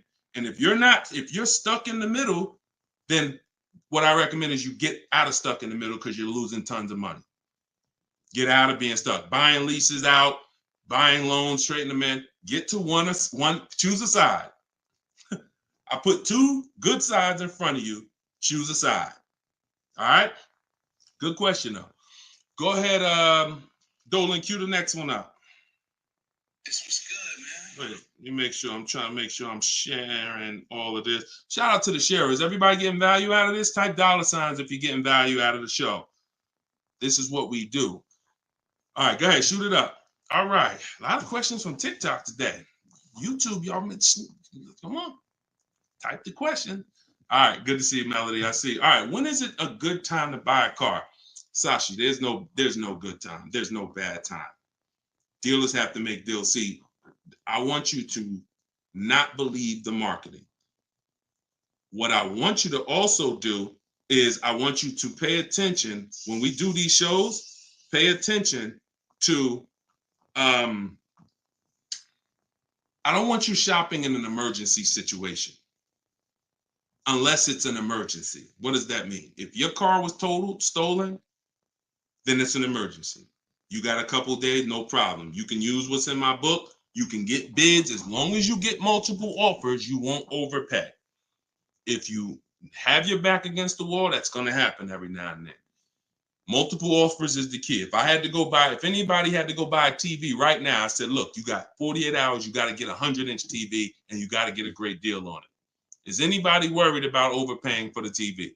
Anybody on here? In 2024, is anybody worried? Dad, man, I only got, back in the days, it might have been like, oh, shoot, 48 hours. That might not be long enough. But you know where to go. Amazon.com, BestBuy.com, Walmart. I'm going to find the best deal on a TV. What I'm telling you is that's the same way you approach car buying. The more you do it the way you shop for everything else, the more you're going to see, oh, this is a lot easier. I'm in a lot more control. I eliminate buyer's remorse.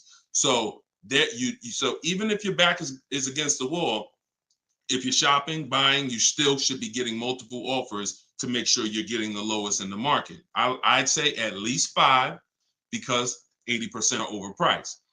Now, if you have time, then what you should be is in the market early.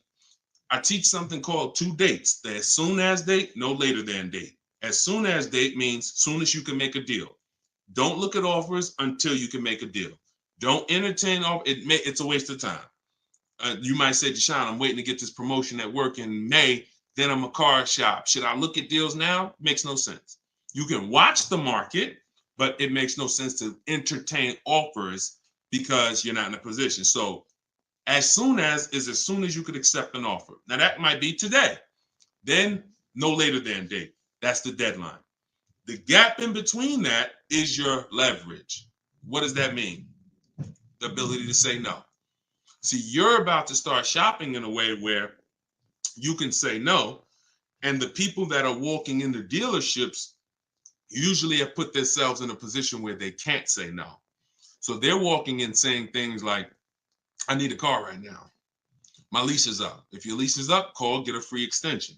You shouldn't be shopping with your back against the wall. They're walking in saying things like, man, nobody has cars. That's because one dealer they walked in didn't have cars. Maybe they went to a second one, didn't have the color they want, and they're like, man, nobody has cars. They're broadcasting that energy, which is actually that's going to cost you.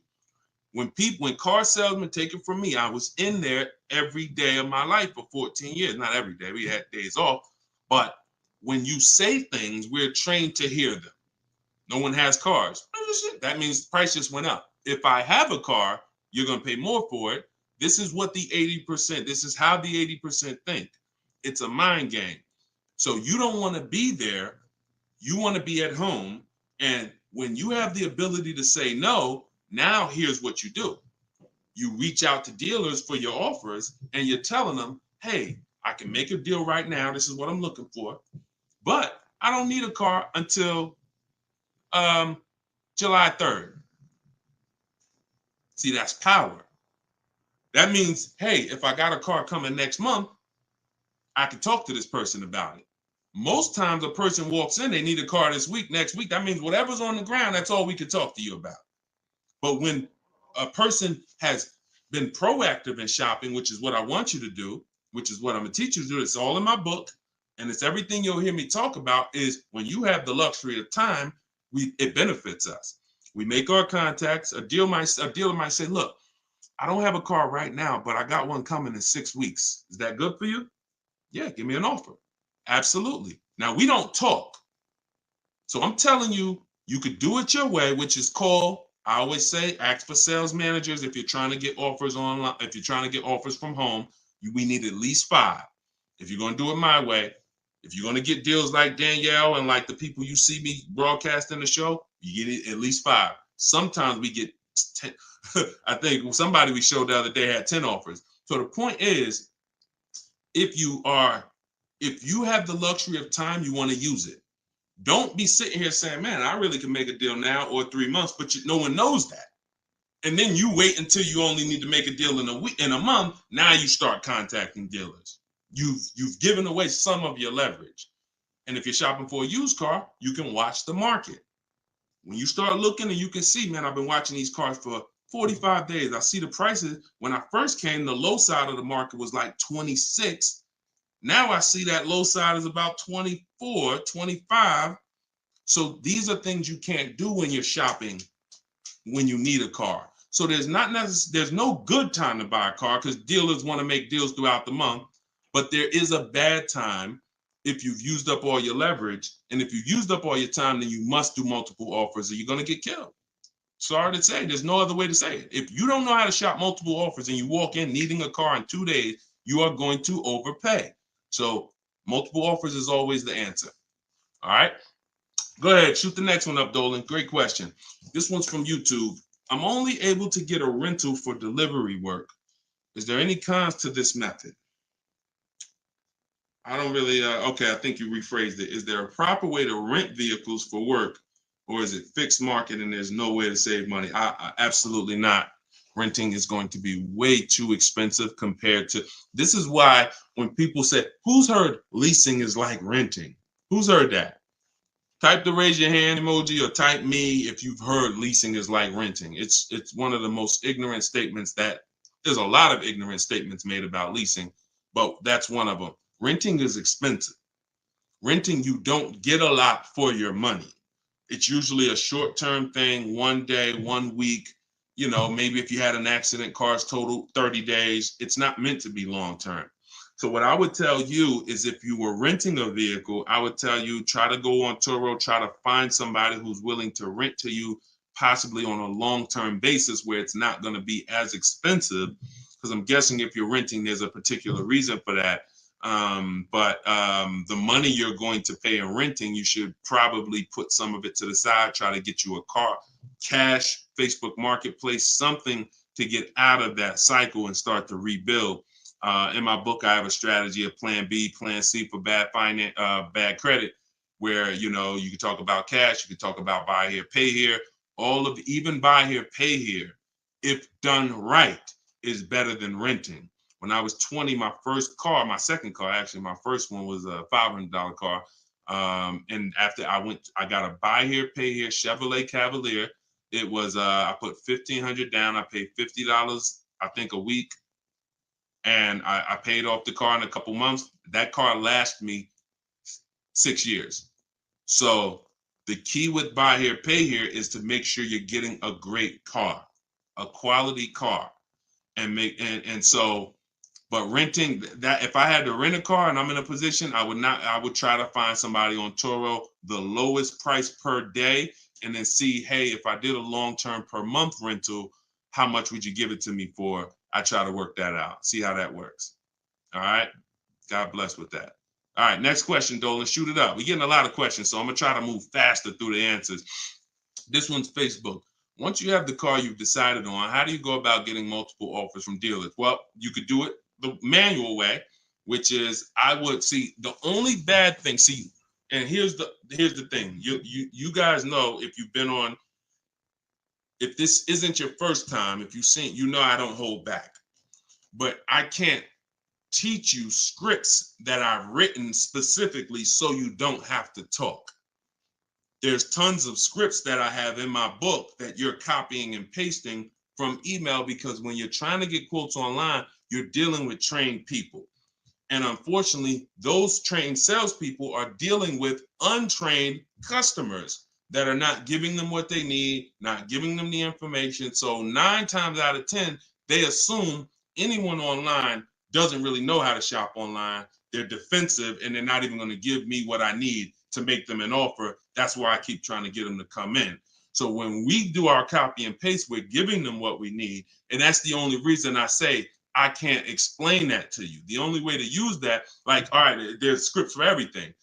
There's 3 levels of contact when we're contacting online. This is my 25-to-5 strategy. You're using this for new cars and leases, not used cars. Different strategy for used cars. New cars and leases, you're using my 25-to-5 in the book. And what that is 3 contacts. First, we got to let the dealers know what we want. We contact 25 dealers online with a copy and paste template, tell them what we want. We need to tell them what we want. We need to tell them what our deadline is as soon as we can buy a car, which would be today, because we don't contact if we can't buy today, and then our deadline. And now you're going to have responses. Hey, when can you come in? Hey, when can I? Hey, when can we have a phone call? Hey, whatever. So because I used those scripts, I was able to write responses. I had to use those same scripts. Hey, Mrs. James, thanks for the inquiry. Hey, when we have I'd love to help you with this. I have a car. What would be better for you for us to talk? 1 p.m. or 4 this evening? I had to use those scripts. So I was able to write the responses to them. So we copy and paste. Now, the key is whether you're doing it that way or whether you're calling, the first key is, do you even have a vehicle I'm interested in that matches what I want? So in that initial contact, we're telling them exactly what we want. Color choices. Hey, I'm open to black, blue, gray. I'm open to a sport model or a touring model. I'm open to this. Like, this is what I like. You have to tell them that, or there's no way for them to search the inventory and get you and even see if there's a match here. So once we do that, that's your first thing. Do you have a car? Now, the benefit of doing the 25-to-5 is we're shopping out of 25 dealers' inventories. So we're giving ourselves the absolute best shot of finding something where we don't really deal with, oh, I went to this dealer, they didn't have a color I want, they didn't have the trim I want. If we contact 25 dealers and there's no inventory, that means they're either in between model years, which means, okay, maybe the 24s got sold out, 25s haven't come in yet, we're on that bridge, or it's a rare car, hasn't come in yet, or it's a very rare car. See, that's different than you believing the car is rare because you visited 1 or 2 dealers. Once we contact 25, if the color, we're reaching out for a pink one and the dealer is saying, hey, we don't really have that color, that's when we know. So shopping out of 25 dealers, we get the best shot. We're trying to find who has a car. Second thing we're going to do now is we need to send a quote request. When we send our quote request, we're telling them what we want. If we're buying, we're looking for all cash price because we're not doing taxes. We want a bottom line price. And we're getting that from at least 5 to 7 dealers. Because when you shop correctly, remember this, when you truly have shopped multiple offers correctly, you're going to see at least a $3,000 to $5,000 difference from your lowest offer to your best offer. I've been working with people around the country. We're 2 million followers. We have 1,700 people we've worked with personally since 2021. That is the consensus. 3,000 to 5,000 bare minimum. And in fact, some of you who are looking for higher price cars, you look at somebody like Kimberly. Kimberly used multiple offers. Her Maserati she was shopping for, she picked it up a little while ago, $86,961 vehicle. They offered it to her for $66,261. Deshone, that sounds crazy. She saved 20 grand. Actually, 20,700 on that offer. So now you never can pick. You don't know where the bottom is. She didn't go in saying, if I can't save 20 grand, I'm not getting it. That's not how we go in. We go in, we do multiple offers, and we let the bottom reveal itself. We don't choose the bottom. All right. So once we do that, we're getting our quotes, and there's going to be a lot of people who try to stop that. Hey, we only do business in person. When can you come in? So you need scripts to respond to all that if you're going to do it fast and shop like we shop, 60 minutes, 90 minutes. But if you're going to do it manually, then you can call sales. You can ask for sales managers and try to get them that way. But do not make a decision before you see at least 5 offers. 5 to 7 offers. Nobody who's listening to me will ever buy a car without seeing 5 to 7 offers, new cars and leases. Never. Too much money at stake. All right. So that's how we do it, Damon. That's the intro. And that's the only reason why I can't go deep on my 25 to 5, because it's totally internet based. We do it 60 minutes. So everyone who's like, Deshone, I want to use that.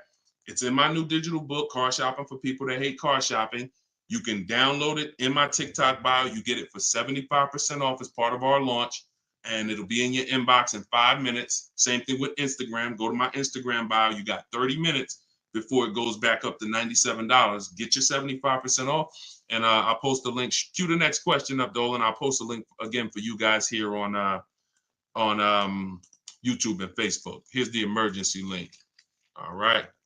This one's from Facebook. We got another question from Facebook. Hey, I'm in the USA, originally from Canada, and no credit in the USA as yet. Should I buy a used car with cash or a new one? What I'm afraid they'll give me a high rate. What do you think best option? Hey, if you got the ability to buy a used car cash, that's what I do. I'd get a great car, spend as little as possible on it, Facebook Marketplace, because I'm not looking, if I can, to go into a high interest loan when I can get me a car and then I can build my credit. I want you to follow Haley, somebody named Shonda Martin. Her brand is called Road to 750 Plus. She's very similar to me in that she does these Q&As all the time. She's live. She's a genius. She's clearly studied for many, many years to understand. And even me using her thing, her strategies, I've added at least 80 points to my credit just from things I didn't even know.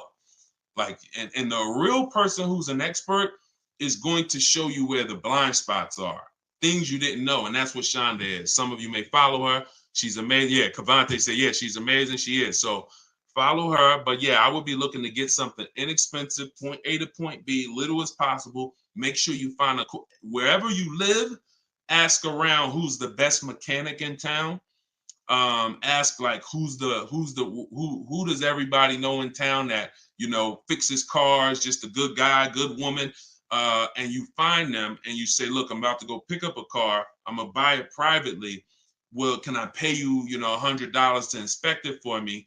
Get yourself an inexpensive car, and that'll give you the ability to be on the road. At the same time, you have the ability to have the time to invest in your credit. So when you're ready to make a power move where credit's concerned with a car, be it leasing, financing, you're good. All right. But if you go buy a car overpriced interest rate, it could really set you back. It can really set you back. It's happened to too many people. Great question. Cue the next one up, Dolan. Great questions today. YouTube, should I buy a car cash or do I get a loan? It's a great question here. A lot of great questions. This is a matter of, look, nothing that I teach is really one size fits all. That's been the problem.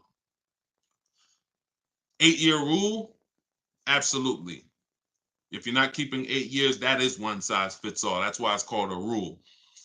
You should be leasing if you're not keeping your cars 8 years. If you're buying, you should be keeping them more than 8 years. But when it comes to the cash or loan, here's what I've experienced. And the people who pay cash or don't pay cash, this is kind of what weighs it for them. What are they doing with, what are you doing with your money? Is your money making you money? If your money is making you money, I would have people come in the dealership, clearly had the ability to pay cash, because I would ask them, you know, so how are you paying for the car? And they say, you know, I'm thinking about, you know, writing a check for it, but I'm, you know, what are the rates? And if we had a special interest rate from the bank, like 0% or 0.99%, 1.99, 2.99 even, they'd usually take the bank's money so that their money could keep making money for them. So if that's you, and the rates are low, that's why whenever we shop for a car, you always want to check, are there any special interest rates? That's the first thing. I teach something called the bank bidding war. It's not just dealers that bid for our business. It's banks and credit unions too. So in the bank bidding war, there's 3 rounds. The first round, though, is checking if there's any special interest rates, because if there is 0.99 or 1.99, no one's beating that. Therefore, the rest of the rounds are non-applicable. So if you can use the money cheap, that's when you use the money and you let your money keep working. Now, another person, a different person, Deshone, I'm not really investing my money. You know what? I just kind of like to keep things to a minimum. I got my cash over here. Okay, then. I would still, if the money was cheap, consider it, because we could be coming into days where cash on hand becomes a little bit more important. But it's really about the cost of the money. If rates are high, 6, 7, 8%, 9%, 10%, then you want to put as much down on these cars as possible. If you're buying them, you want to put, you want to pay them off if you can, because the money is expensive. So it really depends on the cost of money. People, when the cost of money is cheap, they benefit from that, and I would think that those principles will work for anybody, and that's, you pick and choose which one of those situations fits you. But if you check the special interest rates, that usually puts it to bed. You see 0.99, it ain't no reason. Why would the bank's basically giving you free money to use. You can keep your cash on hand and still get the car. So I know some people don't believe in that. They don't believe in interest, but here's the thing. There's something called opportunity cost. Interest is not the only loss. When you're talking financially, opportunity cost is important. When you put 30 grand in a car and it gets you, we already talked about this. Cue up the next question, Dolan. Depreciation curve.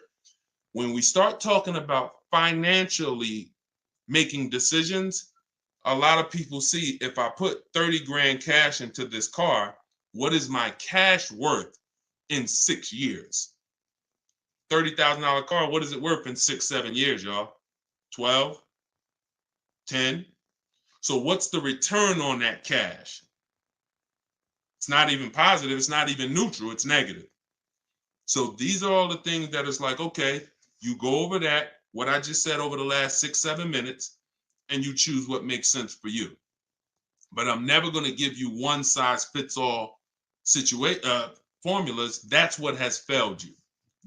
Always do this. That's what has failed you. Go ahead. All right, this one's from TikTok. What's the best way to purchase a car once lease is over? Why would you want to? All you're doing. All right. Let's talk about buying our lease out. And I'm going to keep this quick because some of you know that I'm adamantly against this unless you're keeping the car 8 years. Because sometimes we look at our leases, right? And we say, oh, it's, should I buy my lease out? Here's the question. Should you lease again or should you buy a used car? When you are buying your lease out, all you are doing is buying a used car. That's it. When you look at it that way, it's going to become more clear to you. It's your car. You don't have to go search for it. You do need to make sure it's a great price relative to the market, but that's all you're doing, buying a used car. So the question becomes, should I buy a used car or should I lease?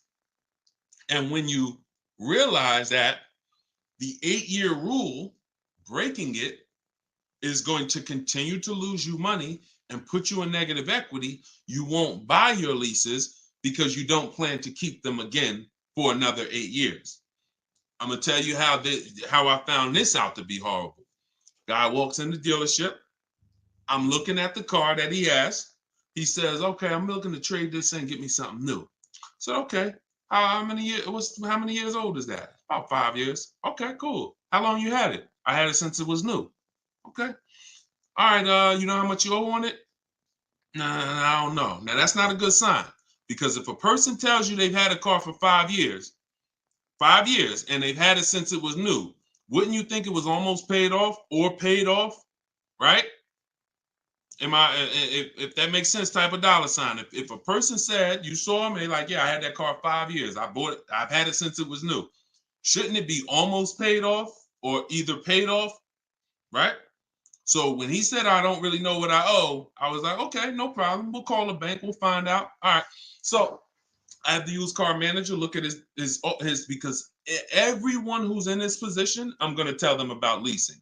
So I'm looking forward to that, because once I tell them about leasing and I show them the numbers and like, hey, you keep trading these cars, look how much you're going to save. And some people will come in and their car was paid off. And I'm like, good thing is whatever that car is worth, you're going to get all that back. You're not putting it into your deal and using most of it as a down payment. So I've literally changed people from financing or buying to a lease, giving them a check back for their whole car that they was coming to use as a trade, and they get a check for $12,000, and then they leave with a lease with no money down or little down, and they're like, yo, this is great. So I'm thinking I'm about to lay this out for him. And so used car manager goes, looks at his car, may say like, okay, I think the car's probably worth about 18. Okay, perfect. So let me call the bank, find out what he owes. Hey, how are you? I'm calling for Mr. Johnson here. Yeah, he's interested in replacing his car. We need his payoff. Okay, the payoff is 18,000. Wait a minute. How the heck is the payoff 18,000? Hey, Mr. Johnson, they're saying you still owe 18,000. Dang, it's that much? Yeah, I didn't know it was that much. Wait, I thought you said you had the car since it was new. Yeah, I did. You know what happened? We leased it for 3 years, and then we had bought it when we bought it after the lease. That's how I learned how bad this was.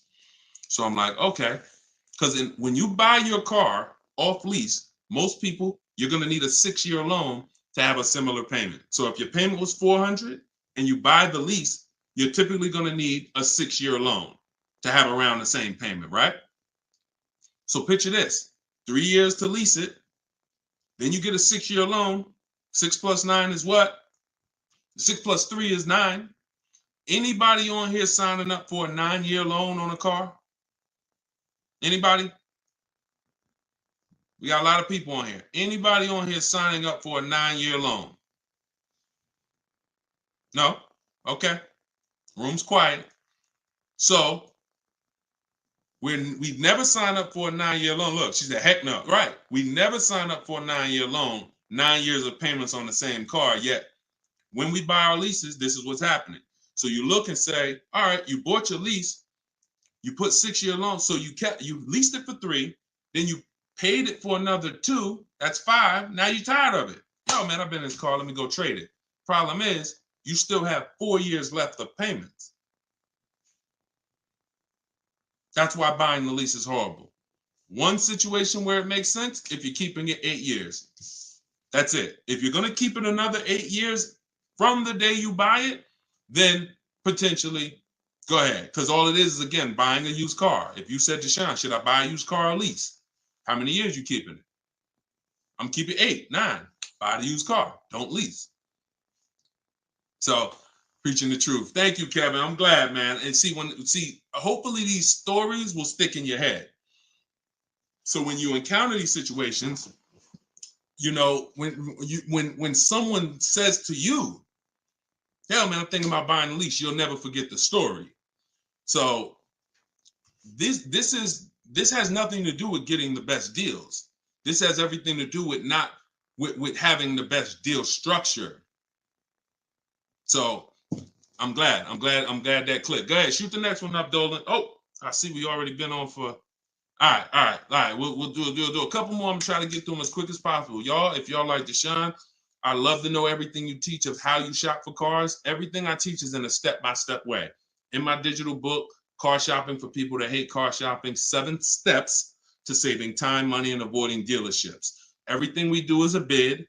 We're buying cars and leasing cars in 90 minutes, 60 minutes. When you get good, you'll be able to do this in like 45, 60 minutes. You never spend more than 30 minutes in a car dealership. You're at home. You're the prize. You're getting bids. You're no longer negotiating one-to-one where you're in a losing position. When you're getting bids, you're in the winner's position. So you can get your book for 75% off as part of our launch. So we want to do 75% off. It's normally $97. In my TikTok bio, you can grab yours. It'll be in your inbox. And some people say, before I get to this next question, Deshone, is it in print? There's a lot of reasons when you use it, you'll see there's no way this book could have been printed. One, things change. Vroom was one of the companies that we used to use for bidding. Vroom's out of business. if we had 100,000 books out there in your houses that you all paid for, now it's like, okay, what do we do, y'all? That's obsolete. Now that's when you hear people say, hey, you need volume 2. I know just 6 months ago that I asked you and told you that I was going to solve your problem with volume 1, but that's no good anymore. Volume 2, get it today. We're not doing that. And there's nothing against them because, again, you know, they did what works, but we didn't want to do that. I wanted to be able to update this book on the fly. What I did when Broom went out, I updated the file. Everyone's book was updated. And there's also links in there. There's links to videos. Like I said earlier, you have my scripts in there. That was all stuff. You're going to be copy and pasting this. There's no way I could have did that in a physical book at all. All right. What do you think of swap a lease? If you can get a great lease deal, absolutely. Absolutely. We always compare, divide the monthly payment into the MSRP. The 1% rule has existed way before I started, way before I even got in the car business. The 1% rule said if you can lease a car for less than, for 1% of the MSRP, no money down, no money out of pocket, just, you know, covering the first month's payment, you stole a car. Coincidentally, every lease I've ever had was under 1%. I paid $330 a month for my $35,000 Jeep Grand Cherokee Laredo.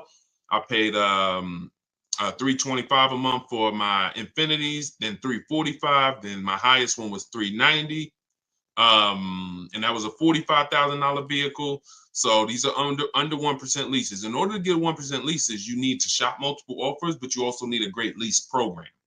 So what we always say is under 1% is a steal. You'll see there's 3 categories of leases. Steals, great value.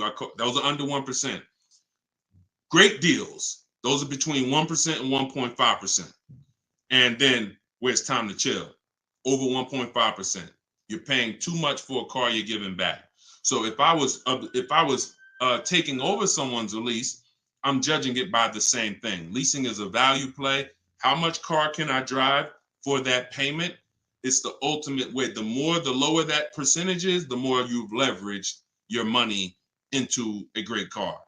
So yeah, I'll check swap a lease, definitely. Go ahead, shoot the next one up, Dolan. This one's from TikTok. Can I sell a leased car? Who didn't know you could sell a leased car? Type me. My cousin left me his 2020 Toyota Highlander with 2,000 miles, so I need to get out of my lease. I don't need 2 cars. Okay. Equity assessment. Call the leasing. Matter of fact, I'm not going to repeat it because I already talked about this at the beginning of the broadcast. So after the broadcast, go to the YouTube page. You'll see it. I think it was either the first or second question. So within the first 10 minutes, I talked about how to do the equity assessment. You're going to follow that process. And this is all in my book. If you're like, Deshone, I don't even want to watch the video. Is that in the book? Absolutely. Because everything I'm teaching you is out of 1 step in my 7-step process. So the equity assessment is step 2. After we decide leasing versus buying, that's step 1. That's the most important question. Foundation of your car deal is, did I lease when I should have leased? Did I buy when I should have bought? Once you pass that, now if you have a car to replace, you need to do an equity assessment to see, do I have equity? Am I at a break even, which means I can get out? I'm not going to make any money, but that's fine. I can get out. Some people got a lease. I could get out the lease early. You technically can't do that because you're breaking a contract, but if you can sell out and break even, then you can get out early. Or do I have a negative position where, in which case I can't get out early? In the case of a negative, if you have a negative position on a lease, you can't get out early without penalty, without those payments. But if you're a negative equity on a finance, then that's different. There's no negative equity in a lease. I know we kind of use these terms interchangeably. Negative equity is only with a finance because you have to pay the money. With a lease, if what I get offers for, if it's below my payoff, then I just stay in the car until the end. I don't have negative equity. So you do the equity assessment, and hopefully you can break even. And the good thing about Toyota, if they haven't changed it, and I remember right, they don't have a third-party restriction. So you should be able to, if those offers you get are what you owe or higher, then you should be able to sell that car right to CarMax or Driveway or AutoNation, whoever makes you the highest offer, and you can be out of it literally. You do that today, you could be out of that car tomorrow. All right, so keep me posted. Go ahead. Shoot it. See, we're over an hour. And I know Dolan, we always try to keep the shows an hour, but it's like the questions start rolling in and it gets good. Go ahead. Shoot another one up, Dolan. We'll wrap in a second. Facebook. When you go online to build and decide on needs and wants, you look at the cash price, not the lease price. We don't look at any price online. Pay no attention. Nothing online is a deal, y'all. No commercial. I don't care what you see. Deals are like this. Hey, look, this is their offer. Look, this is what we gotta. Can we do it? What? Can you get them up any? Like, will they come up any at all? Nah, man. They said that they made this, and it's like, shoot. All right, let's see if you get another. Can you get another $10? If you get another $10 a month out of them, just take it. If not, then do the deal. That's a deal. You don't repeat it. You don't. I used to have to tell certain people, when you got a real deal, hey, when you come back, I'd love for you to send me friends, family, but don't tell them what you're paying, because I probably can't duplicate that, honestly. That's a deal. The whole opposite is what they advertise to you. Deals are not advertised. Deals are when the dealer makes little to no money. Little to no money. That's a below market deal. If they're putting something on a commercial, that means the dealer doesn't mind if 80 people come in and get that offer this month. You have the money down? Yeah, I want to pay the $460 a month. Okay. You have the money down? Yeah, it was $3,400, right? Okay. What about the taxes and fees? Because that's small print. All right, how much is that? That'll put you probably about another $3,200. And then I could be at that payment from the commercial? Yeah, definitely. Okay, let's do it. That's not a deal. That's not nothing special. We didn't mind making that. Come on, if that's what you want. So if you want deals, you got to understand. Don't look at commercials. Don't look on the internet. Oh, this deal is advertising this. Deals are not advertised. Let that set. All this marketing that has worked on, come at the end of the month. Imagine being in a business where your customers were trained to come at the end of the month. Imagine if you had a pizza shop, a car wash, and that happened. You knew that the industry was so good at marketing that you knew the last 3 days of the month, your car wash is going to have lines around the corner. That's marketing.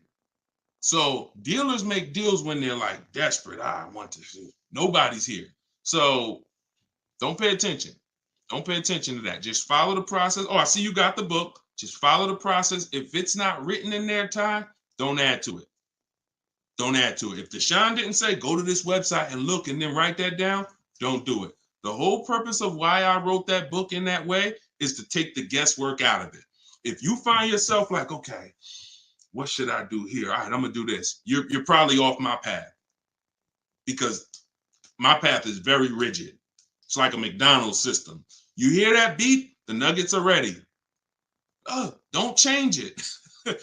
And then you'll get the results. We call that trust in the process. Great question. All right, y'all. We just hit an hour and 10 minutes. Y'all, I would love to do this all day.